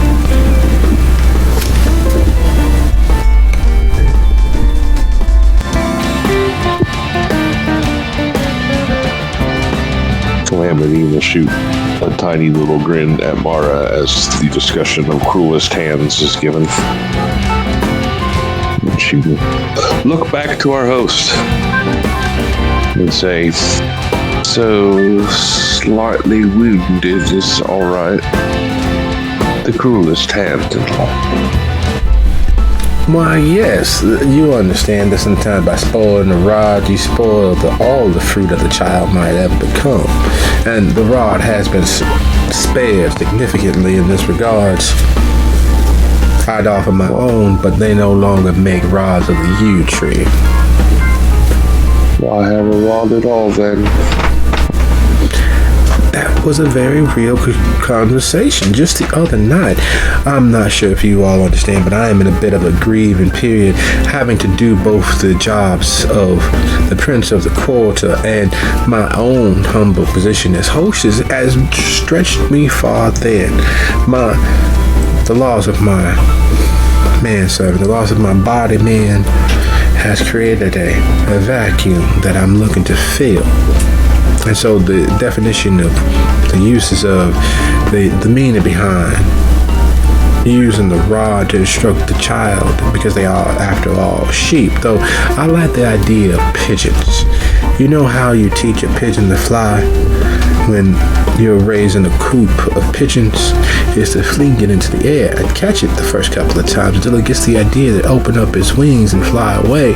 And by the time it gets the idea that you will not catch it, that it is okay to spread its wings and fly away, it has already covered your hands, your forearms, and very other sundry parts of yourself in its feces. And that very much is what children are more like. They're little pigeons. You teach them to fly and they cover you with shit.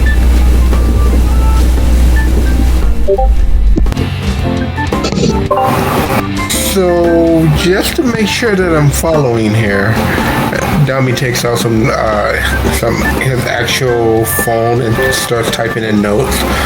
So we are going to retrieve these chowders of the prince of the city and bring them here. And as long as at least one of us survives long enough to actually explain why a certain level of violence were employed, we're pretty much okay.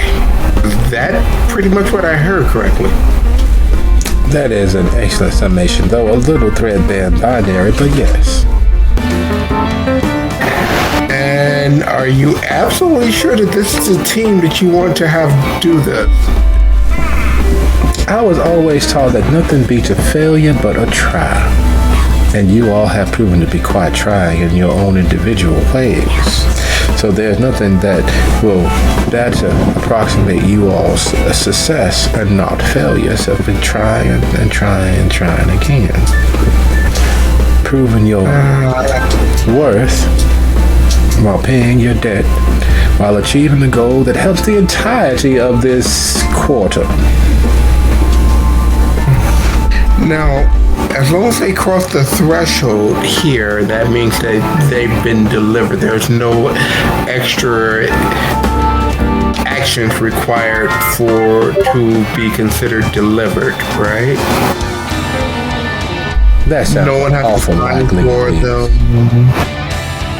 Okay, so no one has to sign for them. No one has to say that they have taken possession of them. As long as they cross that threshold, he kind of looks over at the front door.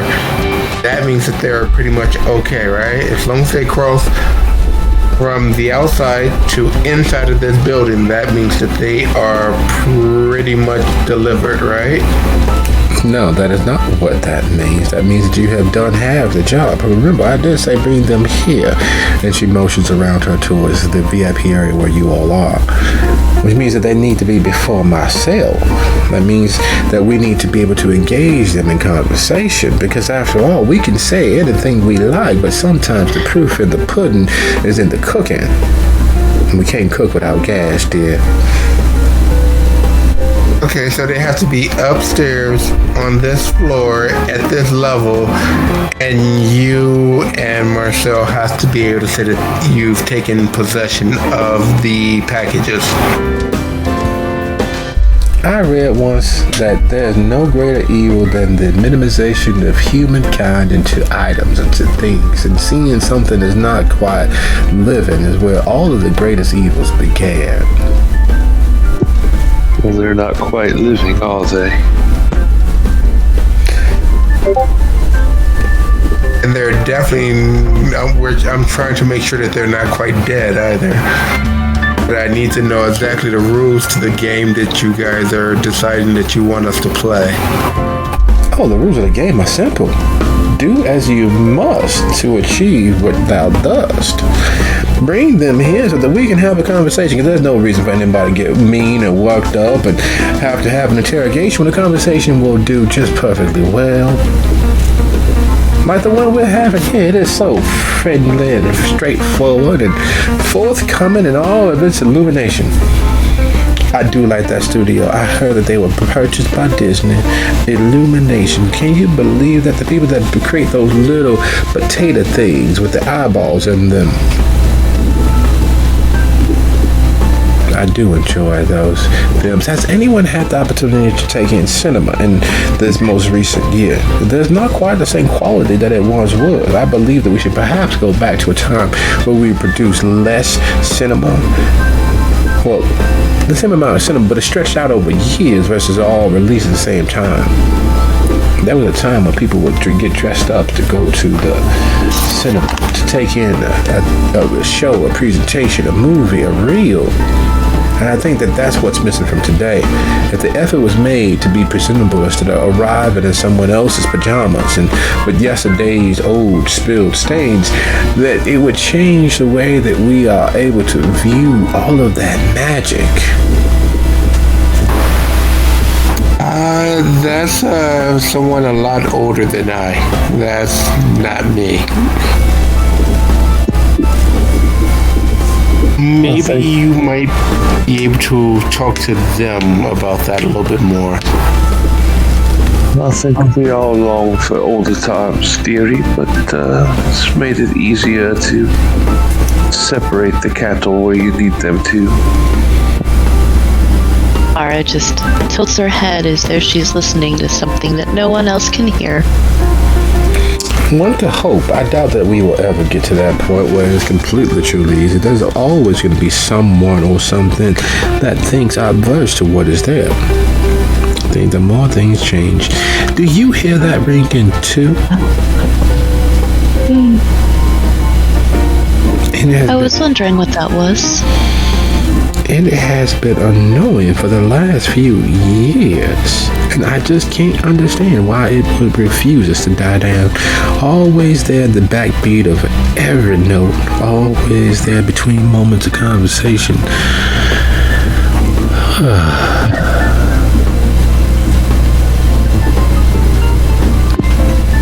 Calamity will spin up to a sitting position suddenly, the scalpel magically disappearing somewhere.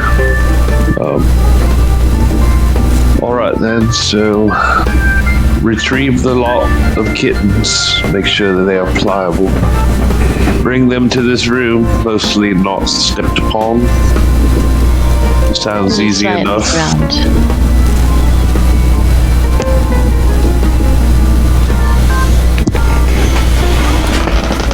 Make sure the rod is not spared. Indeed. I believe that is, again, a perfect summation for what we are looking for here. Because, well, there's just a certain way things are done. And I hate to have to say this, but we all know that from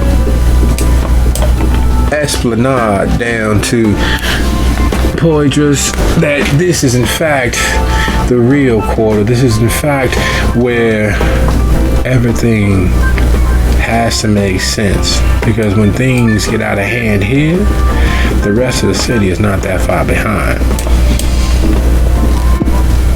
Do you perhaps know where these kittens are holed up? Anything special we should know about them that might prevent us from breaking more than one? If things are to be believed, and I believe that they might, down the road between St. Anne's and Orleans, right there between Dauphine and Burgundy, if you follow the route between the back ways leading all the way up to the Silver Fox where Christians once was, you'll find gaggle of individuals doing things that they probably shouldn't be doing with potential witnesses as they are. The understanding is that someone had the wherewithal of throwing an impromptu party to celebrate the ending of Christians all those many years ago.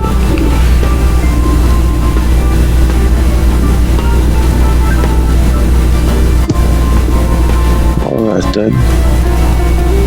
Do tell your assistant that I will miss her. My assistant? No, Julie is not my assistant. She is a transplant, originally from Boston. She was a friend and confidant of Mr. Giggles all those many years ago.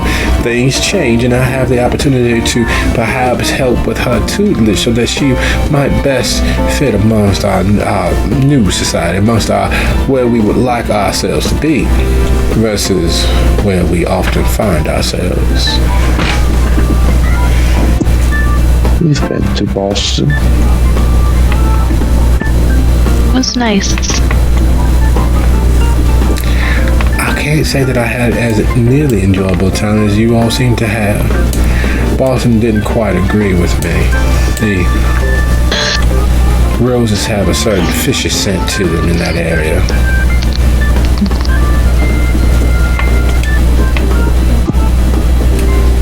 We've often heard that our clan has a fishy scent as well. That's what I hear. You mariners have your own sorts of ways of doing things. But I wish you all a lovely enjoyment. Feel free to finish your aperitifs before making your way along. I must tend to the business of tending to the business. I will see you folks when you next arrive. And as she makes her way out. Most kindred were embraced fairly young. Most kindred were embraced right when the first bloom of adulthood began to settle in. Most. During her time, Ancient was 25, and beyond that, everything went precipitously downhill. It was hard living. She was tall for her time and barely average for this one. And yet there's still that wariness about her, that same hard Scrabble base behind everything. Everything has its use. Every conversation moving towards a particular goal, every person doing their part, because otherwise starvation was a real outcome, death shortly thereafter. That's the sense that she has as you all are left to your own devices. It's clear that as she leaves, so too does the staff. The slight flicker of light in the left corner and the slight flicker of right just the opposite side of the opening that allows you to stare down onto the dance floor lets you know that there are other passageways through the building between the walls or down back stairwells. And as you all are left with the view of the dance floor 2 stories below you, as you all are left in the slightly strobe-like effect of the dance floor's lights reflected up here into this darkness, what is it that you all are doing?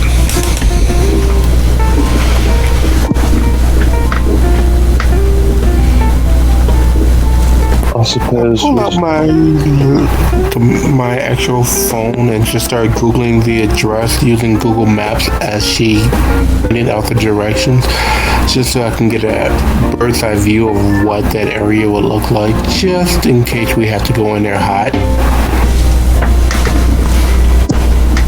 Well, my dears, it seems that we are left to our own devices. Perhaps we should share some of our strengths.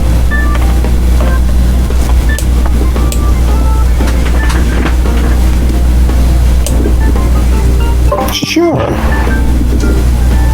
You first. Been properly acquainted either. Manners are very important after all.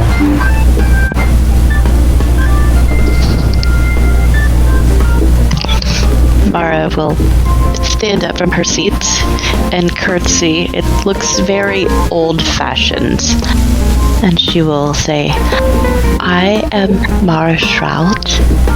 So lovely to meet you. I am not much of a physical person. I am the realm of intelligence.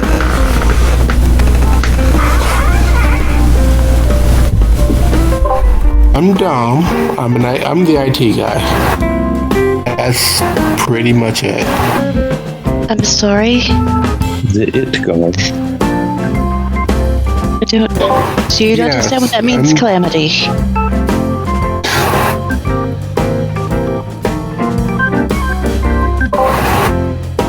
looks over at Calamity.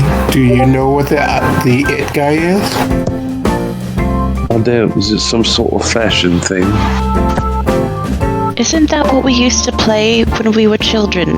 That you had to tag someone. I never played that when I was a child. No, I think it's referring to Stephen King's It. Has anyone by chance read that? I'm pretty sure that's what it is. Oh, is that I the one love with Tim balloons. Curry? Yes, exactly. Why don't we have balloons, Mother? We can buy them on the way home.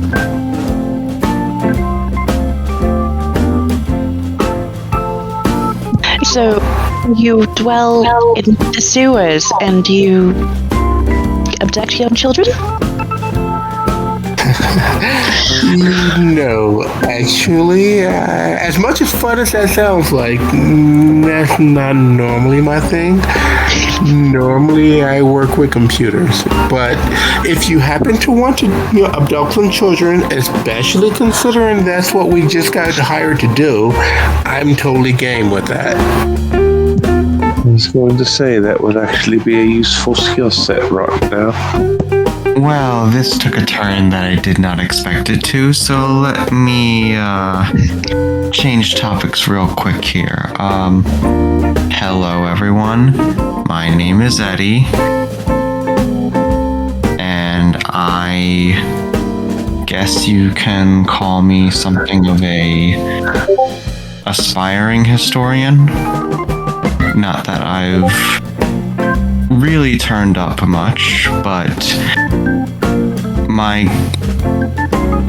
interests are typically more of the kindred history and such. So if you need to ask me any questions related to such, I'm your guy. I don't know how much help that will be while we are trying to round up these kindred, though. Eddie lot from Iron Maiden.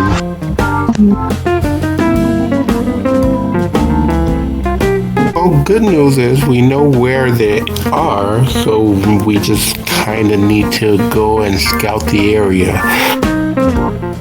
And then work our way backwards to getting them here. And then we can go back to doing what we were doing. Haunting the graveyard. Her eyes light up like this is the exciting part of her day. Yeah, graveyard sounds like a great idea. The spirits might be able to give us a hand if need be.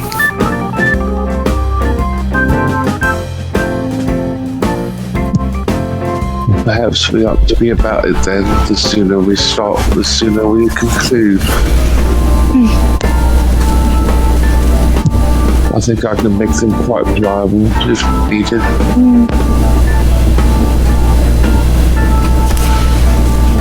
Well, after the two of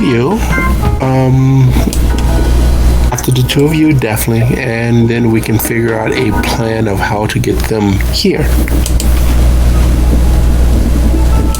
They say that didn't she say that they were having a party?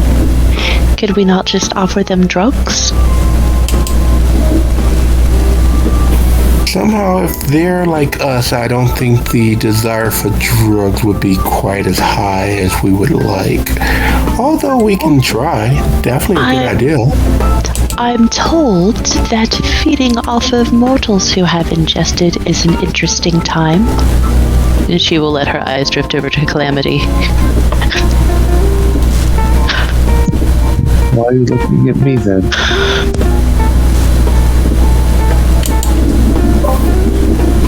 Don't you have Perhaps you know friends? someone? I mean, that happens. I don't do bloody interviews, I just fight them. Most of them rather like being bitten. You know, I've always had the absolute opposite experience with that. Usually people don't like me to bite them. Perhaps you're doing it wrong. True. You have That these is true. things? One of my friends has that teeth thing. She doesn't bite people. She drinks out of bags. Ew. I had a friend once who did that too.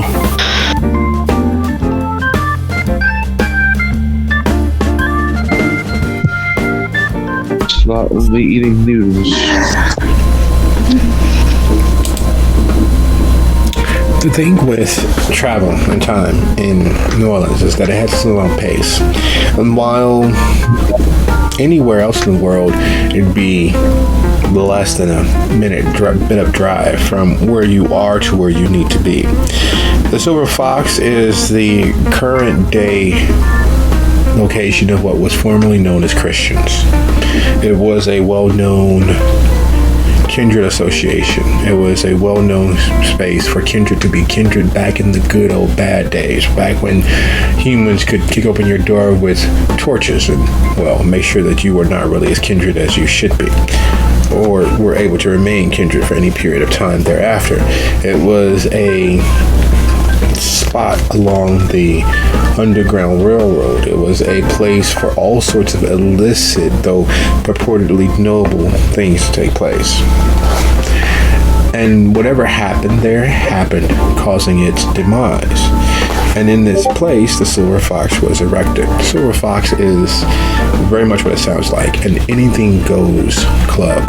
Unlike the class and sophistication that went into the design and building of the lamplight, unlike the more public aspects of the Lafitte Hotel and all of those tourist traps, it is definitely a place where it looks as if you are walking into the safest Mickey Mouse version of a nightclub, when in fact you are walking into a well-known illicit den, a den where they very much have found a way, even in a city as permissive as New Orleans,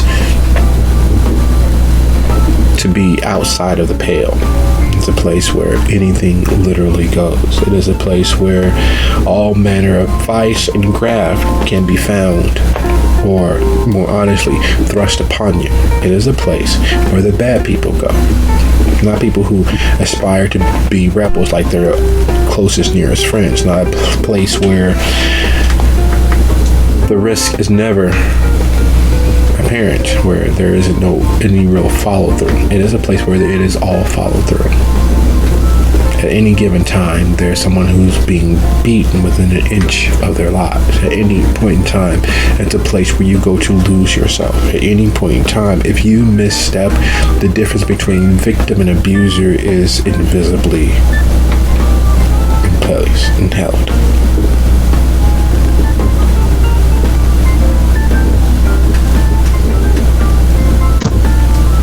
Now see, this place I like. And it's only just under a third of a mile away from where you currently are. But traveling New Orleans works different.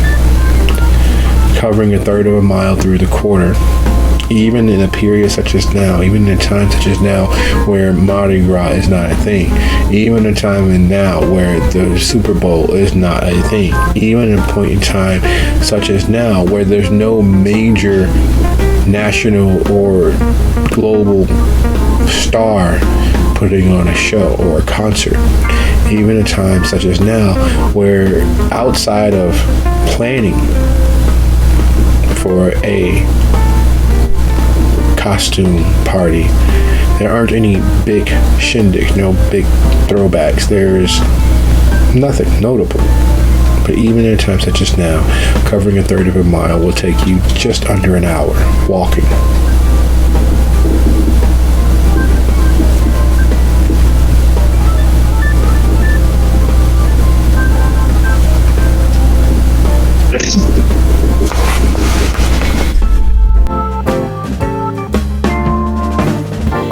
I let them move first, and I'm just kind of keeping an eye out for anybody or anything that may, as the area changes from French Quarter to 7th Ward, and just start to kind of eyeball who might be eyeballing us.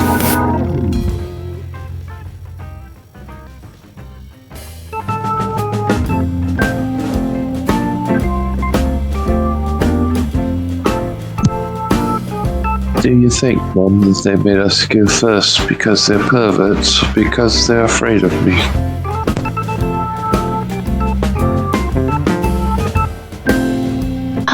Did I ever tell you about the time that I jumped down the manhole while your father stood behind and watched? It's because they're cowards, my dear.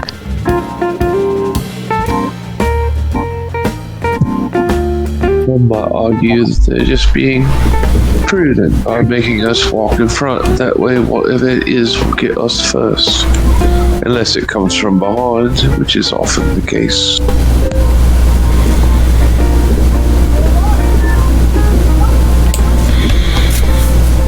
So you guys head southwest down Bourbon, or do you head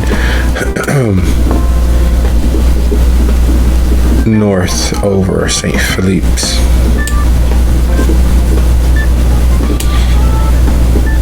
Heading north over St. Philippe's would take you to Burgundy, which you can take that straight southwest and arrive where you're going. Going over Bourbon to Domain or St. Anne's gives you the opportunity to have an opportunity for a conversation, or at least to see if anybody's really following you, because the crowds and the flow of traffic is adverse to getting from where you are to where you need to be.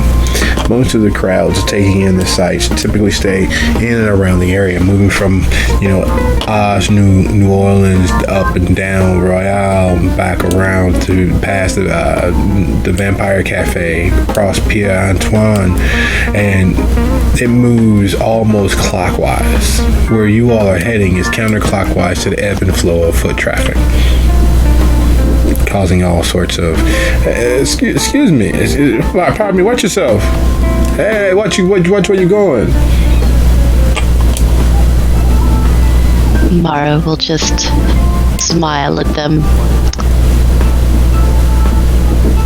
They tend to get out of her way. She's a little scary with that obvious predator and whatnot.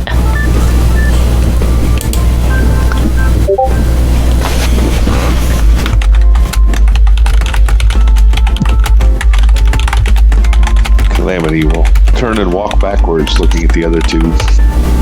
So tell me about you then.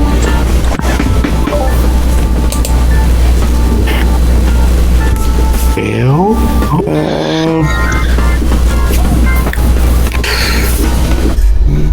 not really a whole lot to say. Clan kicked me out. Me and my clan don't get along, so I'm here.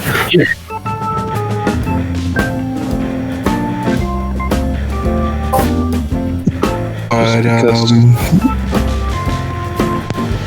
how about you? How about the two of you? Oh, we're from all over. New York, London, Boston, some little tiny towns. Take your pick. You go where we're needed, even if they don't realize we're needed.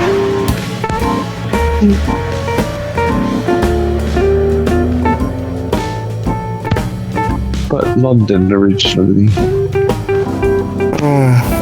I see. Well, it's always nice to be needed. Definitely nice to be needed. Hopefully, do we know exactly how many bodies or packages we have to bring back to the building? I believe specifically the one named Anthony. Okay. Do we know what Anthony looks like? No, but I'm sure he'll make himself known to us. That's true. That is true. He does sound rather entitled. That's true. That is true. Calamity, do you think it will be simple as going, "Oi, Anthony, where are you at?" It might. It depends on how egotistical he is. Perhaps one of us could pretend to seduce him. I feel like I'm not his type.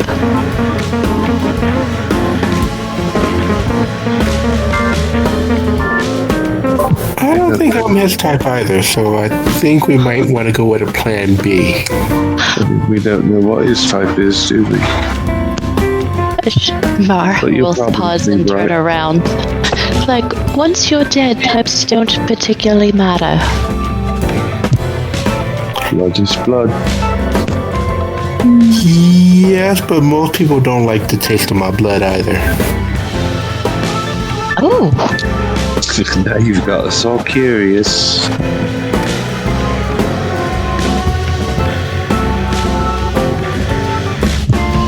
I know what you're Alright, thinking I'll now, just though, but that would pause end and badly. look.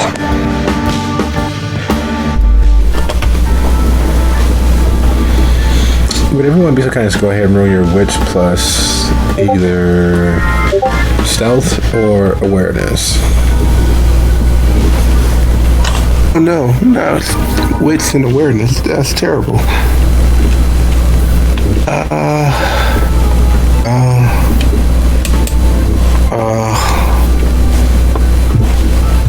I don't suppose Sense the Unseen would have any impact.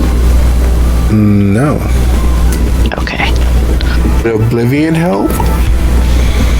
No. Shoot. I was hoping the ghost would jump out and say, "Move!" But, yeah, I guess not. I'm gonna take this opportunity to just say good night to everyone. I gotta head off now. I got an early start tomorrow. Night, night. Good Good night. night. All right, bud. Get some rest. We'll Good talk luck to you tomorrow. next week. Okay, thank you. Have a good night.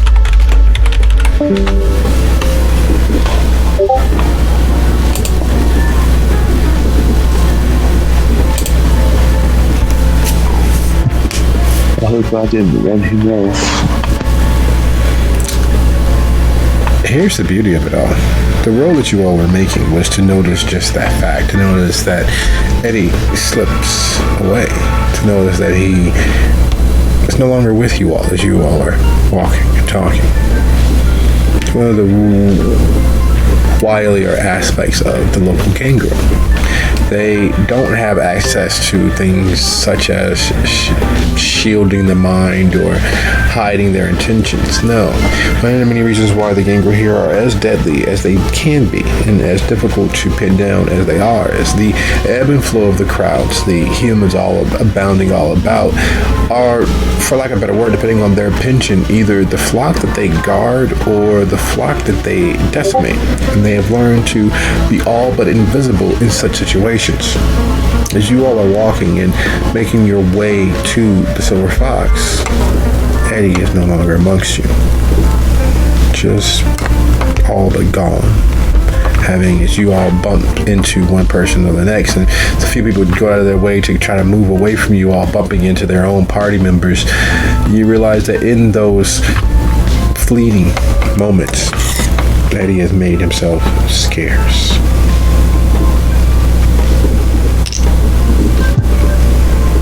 If we lost a rabbit. It happens from time to time. I'm sure he'll be back eventually.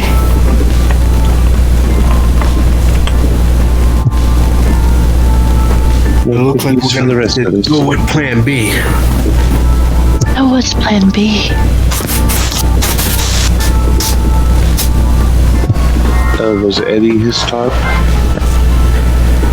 Yeah, well, Eddie was Plan A.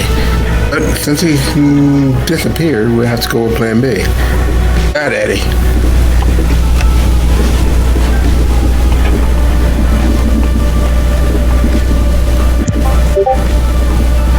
Alright, so wing it then. Yes, exactly. Do you remember the last time that happened that we winged things, my dear? We don't talk about that, do we? No, not that time, the other time. With the door. I don't think we talk about any of those times. Oh, that door. Yes. I probably should have not sacrificed that guy. It might have been different.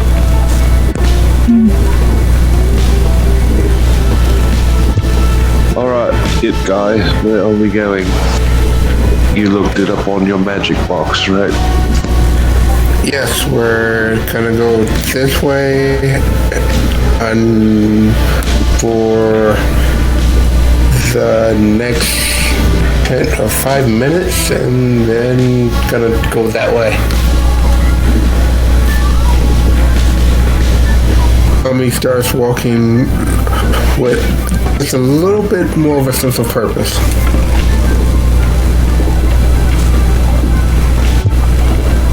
Should check it out first, Mum. Mara will chuckle slightly, like, and now he's walking in the front. I guess that makes us the perverts. I guess so. Should I go check it out beforehand? That might be a good idea. I have a feeling you'd fit in better.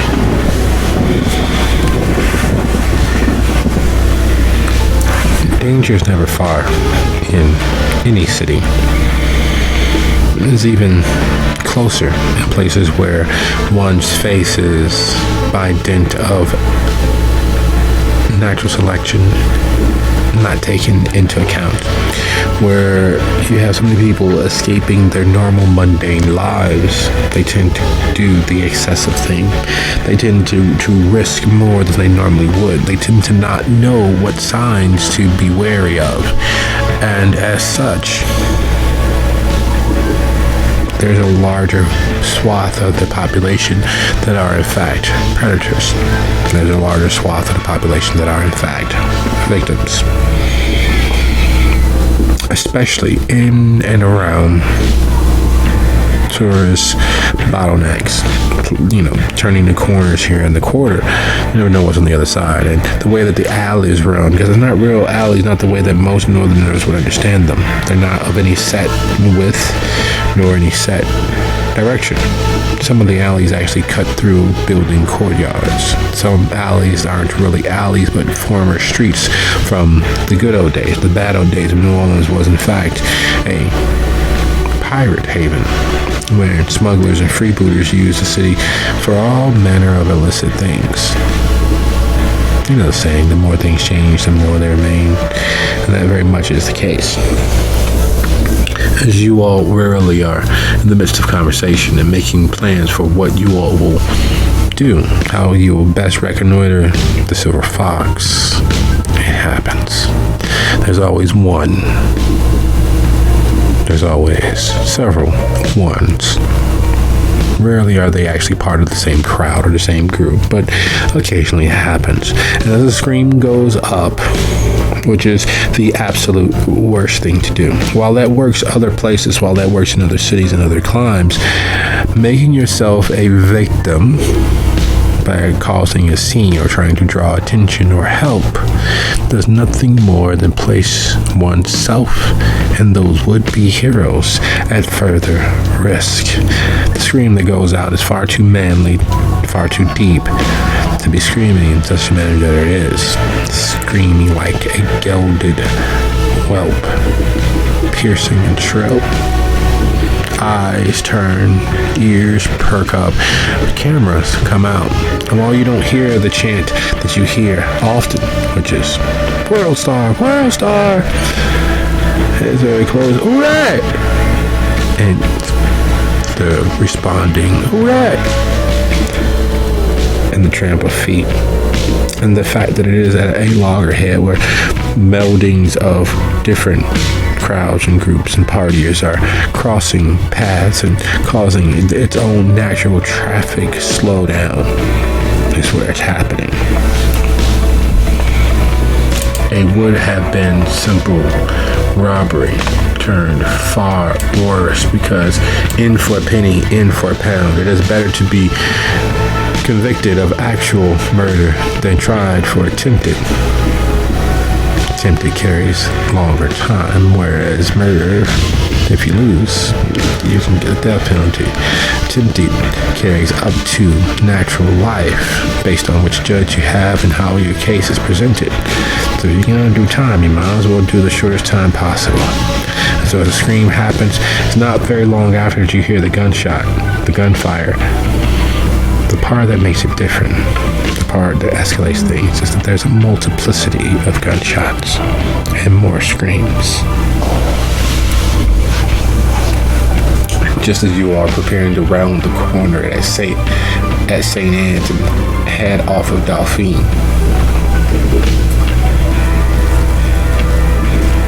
That sounds delicious.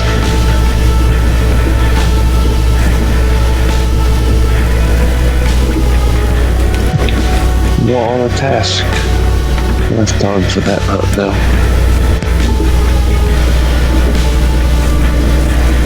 I'm not peckish. It just sounds delicious. Looking around the corner, how many bodies are there? How many people are there? And are they running? And how many people are armed?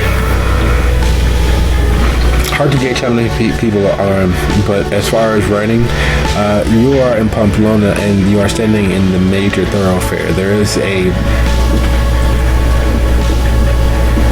horde of rushing feet, people falling, people screaming. It is, well, as if you are in the middle of a stampede. You see at least one wavering gun being fought over, being pointed skyward. Yet there is the unmistakable report of another firearm somewhere in the middle of that Russian stampede of worried tourists and locals who shouldn't have been involved, but somehow were close enough to the violence when it happened. There are some stupid, brave few who are trying to work opposite of that stampede. Cameras held high, trying to get an image of who it is or wherever it is that's actually firing or doing this foolishness. And you can even hear in the few voices that are not yelling mindlessly, fear-laden gobbledygook. Oh my God, I love watching it for this shit. I'm like, damn, just like Compton. I pull up my head, the colors, so that I'm not easily visible. This is gonna be fun. How close are we to the alley so we can double back around to that location? Because I want to try to enter the Silver Fox from the back door. Well, the more things change, the more they stay the same. If you're going to double back across Dauphine and go north through the back ways, through the alleys where the behind side businesses are, it would take you about an additional 10-15 minutes to get to the closest access to that space. You'd still have to cross it, either St. Anne's or go on to Burgundy, but it would give you a way around most of this stampede of people and, well, sheep. That sounds like the best option for me right at this exact moment. I look at the ladies. You guys want to go through or around?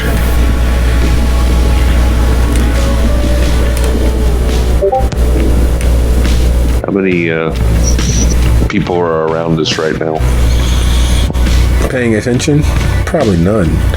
Moving past? Quite a few. More than a couple of handfuls, running, racing, moving around, trying to get away from the sounds of combat. Some of people who are, again, brave and foolish enough are trying to work counter to that push and throng of people running the opposite direction to try to get closer to the center of the chaos, the cause of the combat. The gun still being wavered and fought over back and forth in the middle of that stampede, plus the one that's on the other side of it.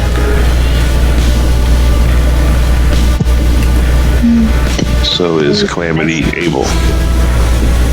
Is Calamity able to go into unseen passage?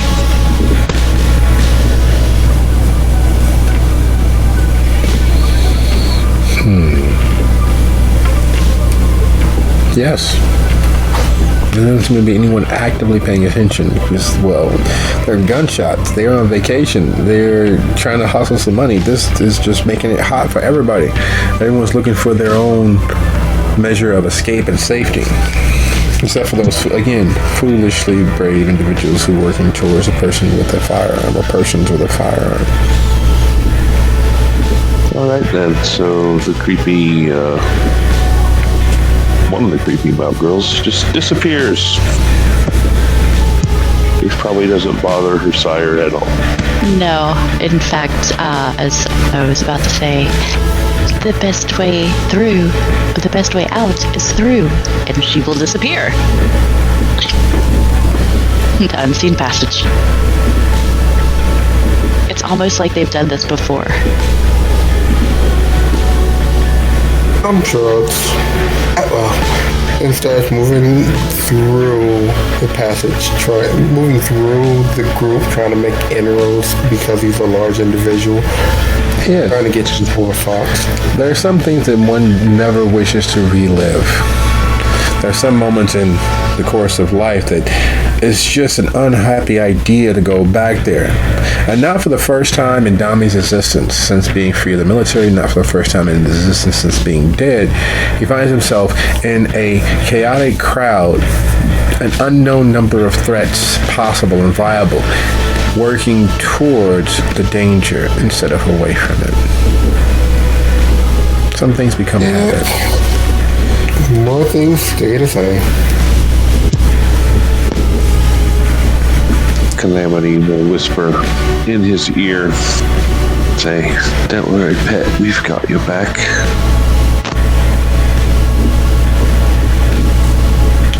And there it is.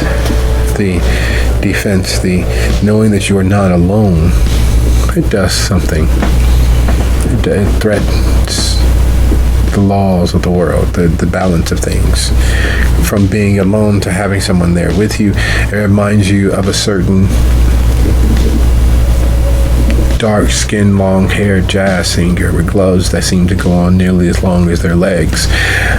And as you fight through the crowd of jostling humans moving away from the danger, you are able to get a clear view of one, if not the cause of danger, as the gun is being wrestled with and the person is attempting to bring it down and get another shot or two off, holding their arm up, wavering and wrestling with them, is the definition of a poser, the definition of a play actor, the definition of a cosplayer attempting to, well, be a vampire. They're wearing the cheaply made black on black tuxedo with the bright red ascot, the pin held in place of far too large to be anything except for made of glass instead of some semi-valuable gem, the fingernails which were clearly pressed on by Lee, painted a dark red, the stained brownish red paint and gelatized substance used to signify blood running down their cheek and across their shirt. The real idea of this, it is often in video or movies or, you know, the things that you typically ignore, seeing vampires, seeing kindred play acted is common. Seeing it up close and personal changes it from being something intellectually offensive to actually offensive, because they are play acting as what you are. They are play acting as the most stereotypical, laughable version of what a kindred could be like. And in the middle of a commission of crime, you can see the headlines now. Man robbed by vampire, defends self with gun, causes stampede.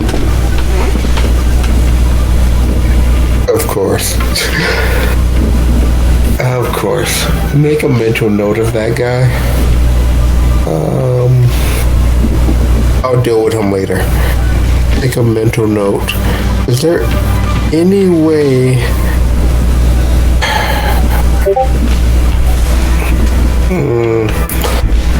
I'll make a mental note of him. While he's doing whatever it is that he's doing, is there a way around him where I don't have to directly come across his field of view? No, as they're struggling and fighting over the firearm, I think that take precedence, at least immediately. Getting close enough to see them is not difficult at all. Doing so without them noticing is even easier. They're literally fighting for their lives. The person who was being robbed, who pulled the firearm, and the person defending themselves against the now escalating. Who brings a firearm to a simple robbery? Your life isn't worth all of that much. And if you bring a gun, you feed into that myth of just a good guy with a gun.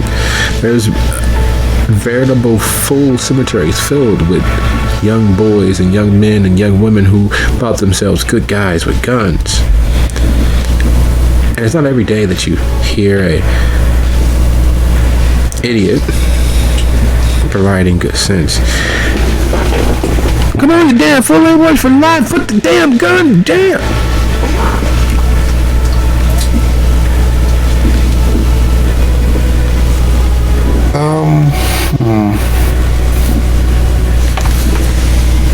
Yeah, I'm not gonna get involved in that right now. I'll deal with that later. I bypass that. And how far am I from the Silver Fox? Having moved off of Dauphine on the St. Anne's, or doubling back through the way you came, because you decided to, instead of going back through the back way to continue through, you are literally less than 2 minutes from, if you make a left and go into the alley and make a quick right, you could be at the Silver Fox in 2 minutes. Less than. That's what I do. Mainly because they hit Unseen Passage, so there's no real reason for me to alley when we can get in, out, and done as quickly as possible.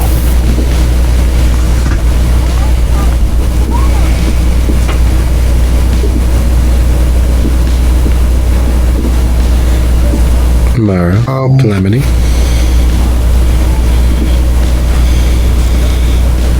Oh, Mara is just letting her feet drift and take her wherever she needs to be. Is there anything excessively unusual other than, the whole situation? Does anything look off for the situation? Besides the fact that there's a vampire fighting a tourist dressed in a white, green, and far too bright yellow Hawaiian shirt, pork pie hat, sunglasses, wrestling over a gun. You literally can see the headlines and the clickbait, even though you don't access the internet, float through your head. Vampire robs tourist. Tourist defends self with gun. It's gun violence on the rise. Most literally, you can see the clickbait title: Vampire robs man in French Quarter.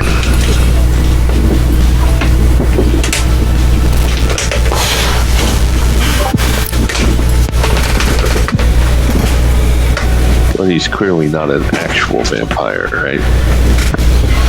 You literally won't hope that no actual kindred would dress as a vampire to go robbing humans. You never know. Vampires have that thing. Maybe he wants to dress as a vampire, be a vampire, dress as a vampire, and rob a human because he don't want people to think that he's a vampire. I guess it's time to do one of the Calamity things, which is to wander off and get a closer look at the violence that is occurring on the street.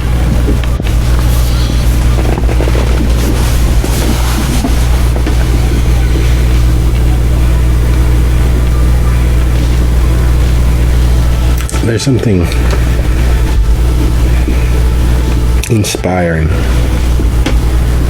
strange though it is, in watching violence and those willing to commit it from close enough to see the whites of their eyes.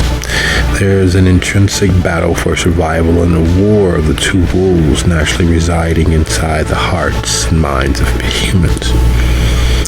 It is something that, if you were so artistically minded, if your mind worked in that direction, that would be the fuel for several paintings or photographs or some way to copy this moment down. That very intrinsically human fight for survival, that very intrinsically human fear of the ending of that survival, and that very selfishly human idea of quote unquote protecting what is yours, the will to not back down, to not knuckle under to the pressures of life.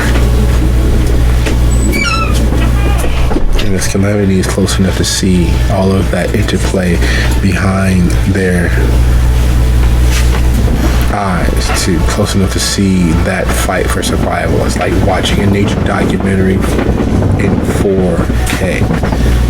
Not simply 3D, but you can feel the definition of each hair follicle from where you are. It is a beautiful, savage, bestial moment, and one that is not from your secret heart of hearts. It is the fight for survival. It is the willingness to dare, to be the first to run towards danger instead of away. And taking that in, as Calamity sits and watches, Dami makes it to the Silver Fox. Its roots as a place of history, clear in the fact that unlike other bars and speakeasies, there's no neon. Unlike other bars and speakeasies and places of ill repute, there's no visible security out front. The old adage,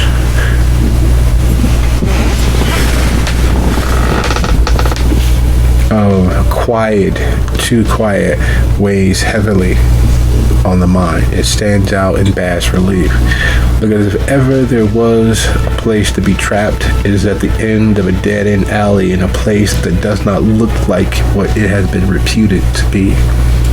If there's ever a place for things to go wrong, it is with everyone being clearly distracted by violence in the middle of the street. You know, while the police are a little slow, and typically it's the sheriffs that do much of anything, the immediate violence and everything happening would definitely attract attention, leaving whoever and whatever is at the Silver Fox prey to, well, it is a dead-end alley after all. That was exactly the whole reason why I came down here.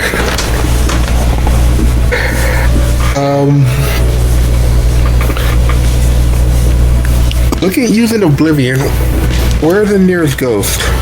Are they in the Silver Fox? Strangely enough, unlike most cities built upon the bones of its dead, New Orleans is a place filled with history, and its ghosts rarely remain dead long enough to be buried. The ground itself spits them back out. The reason for the city of the dead is because the earth even does not hold or keep the dead down in New Orleans. So as you risk staring into the void, the absence of the visible dead in the area is yet another nail in the coffin of this being exactly what it is: a trap, a setup, a dead end.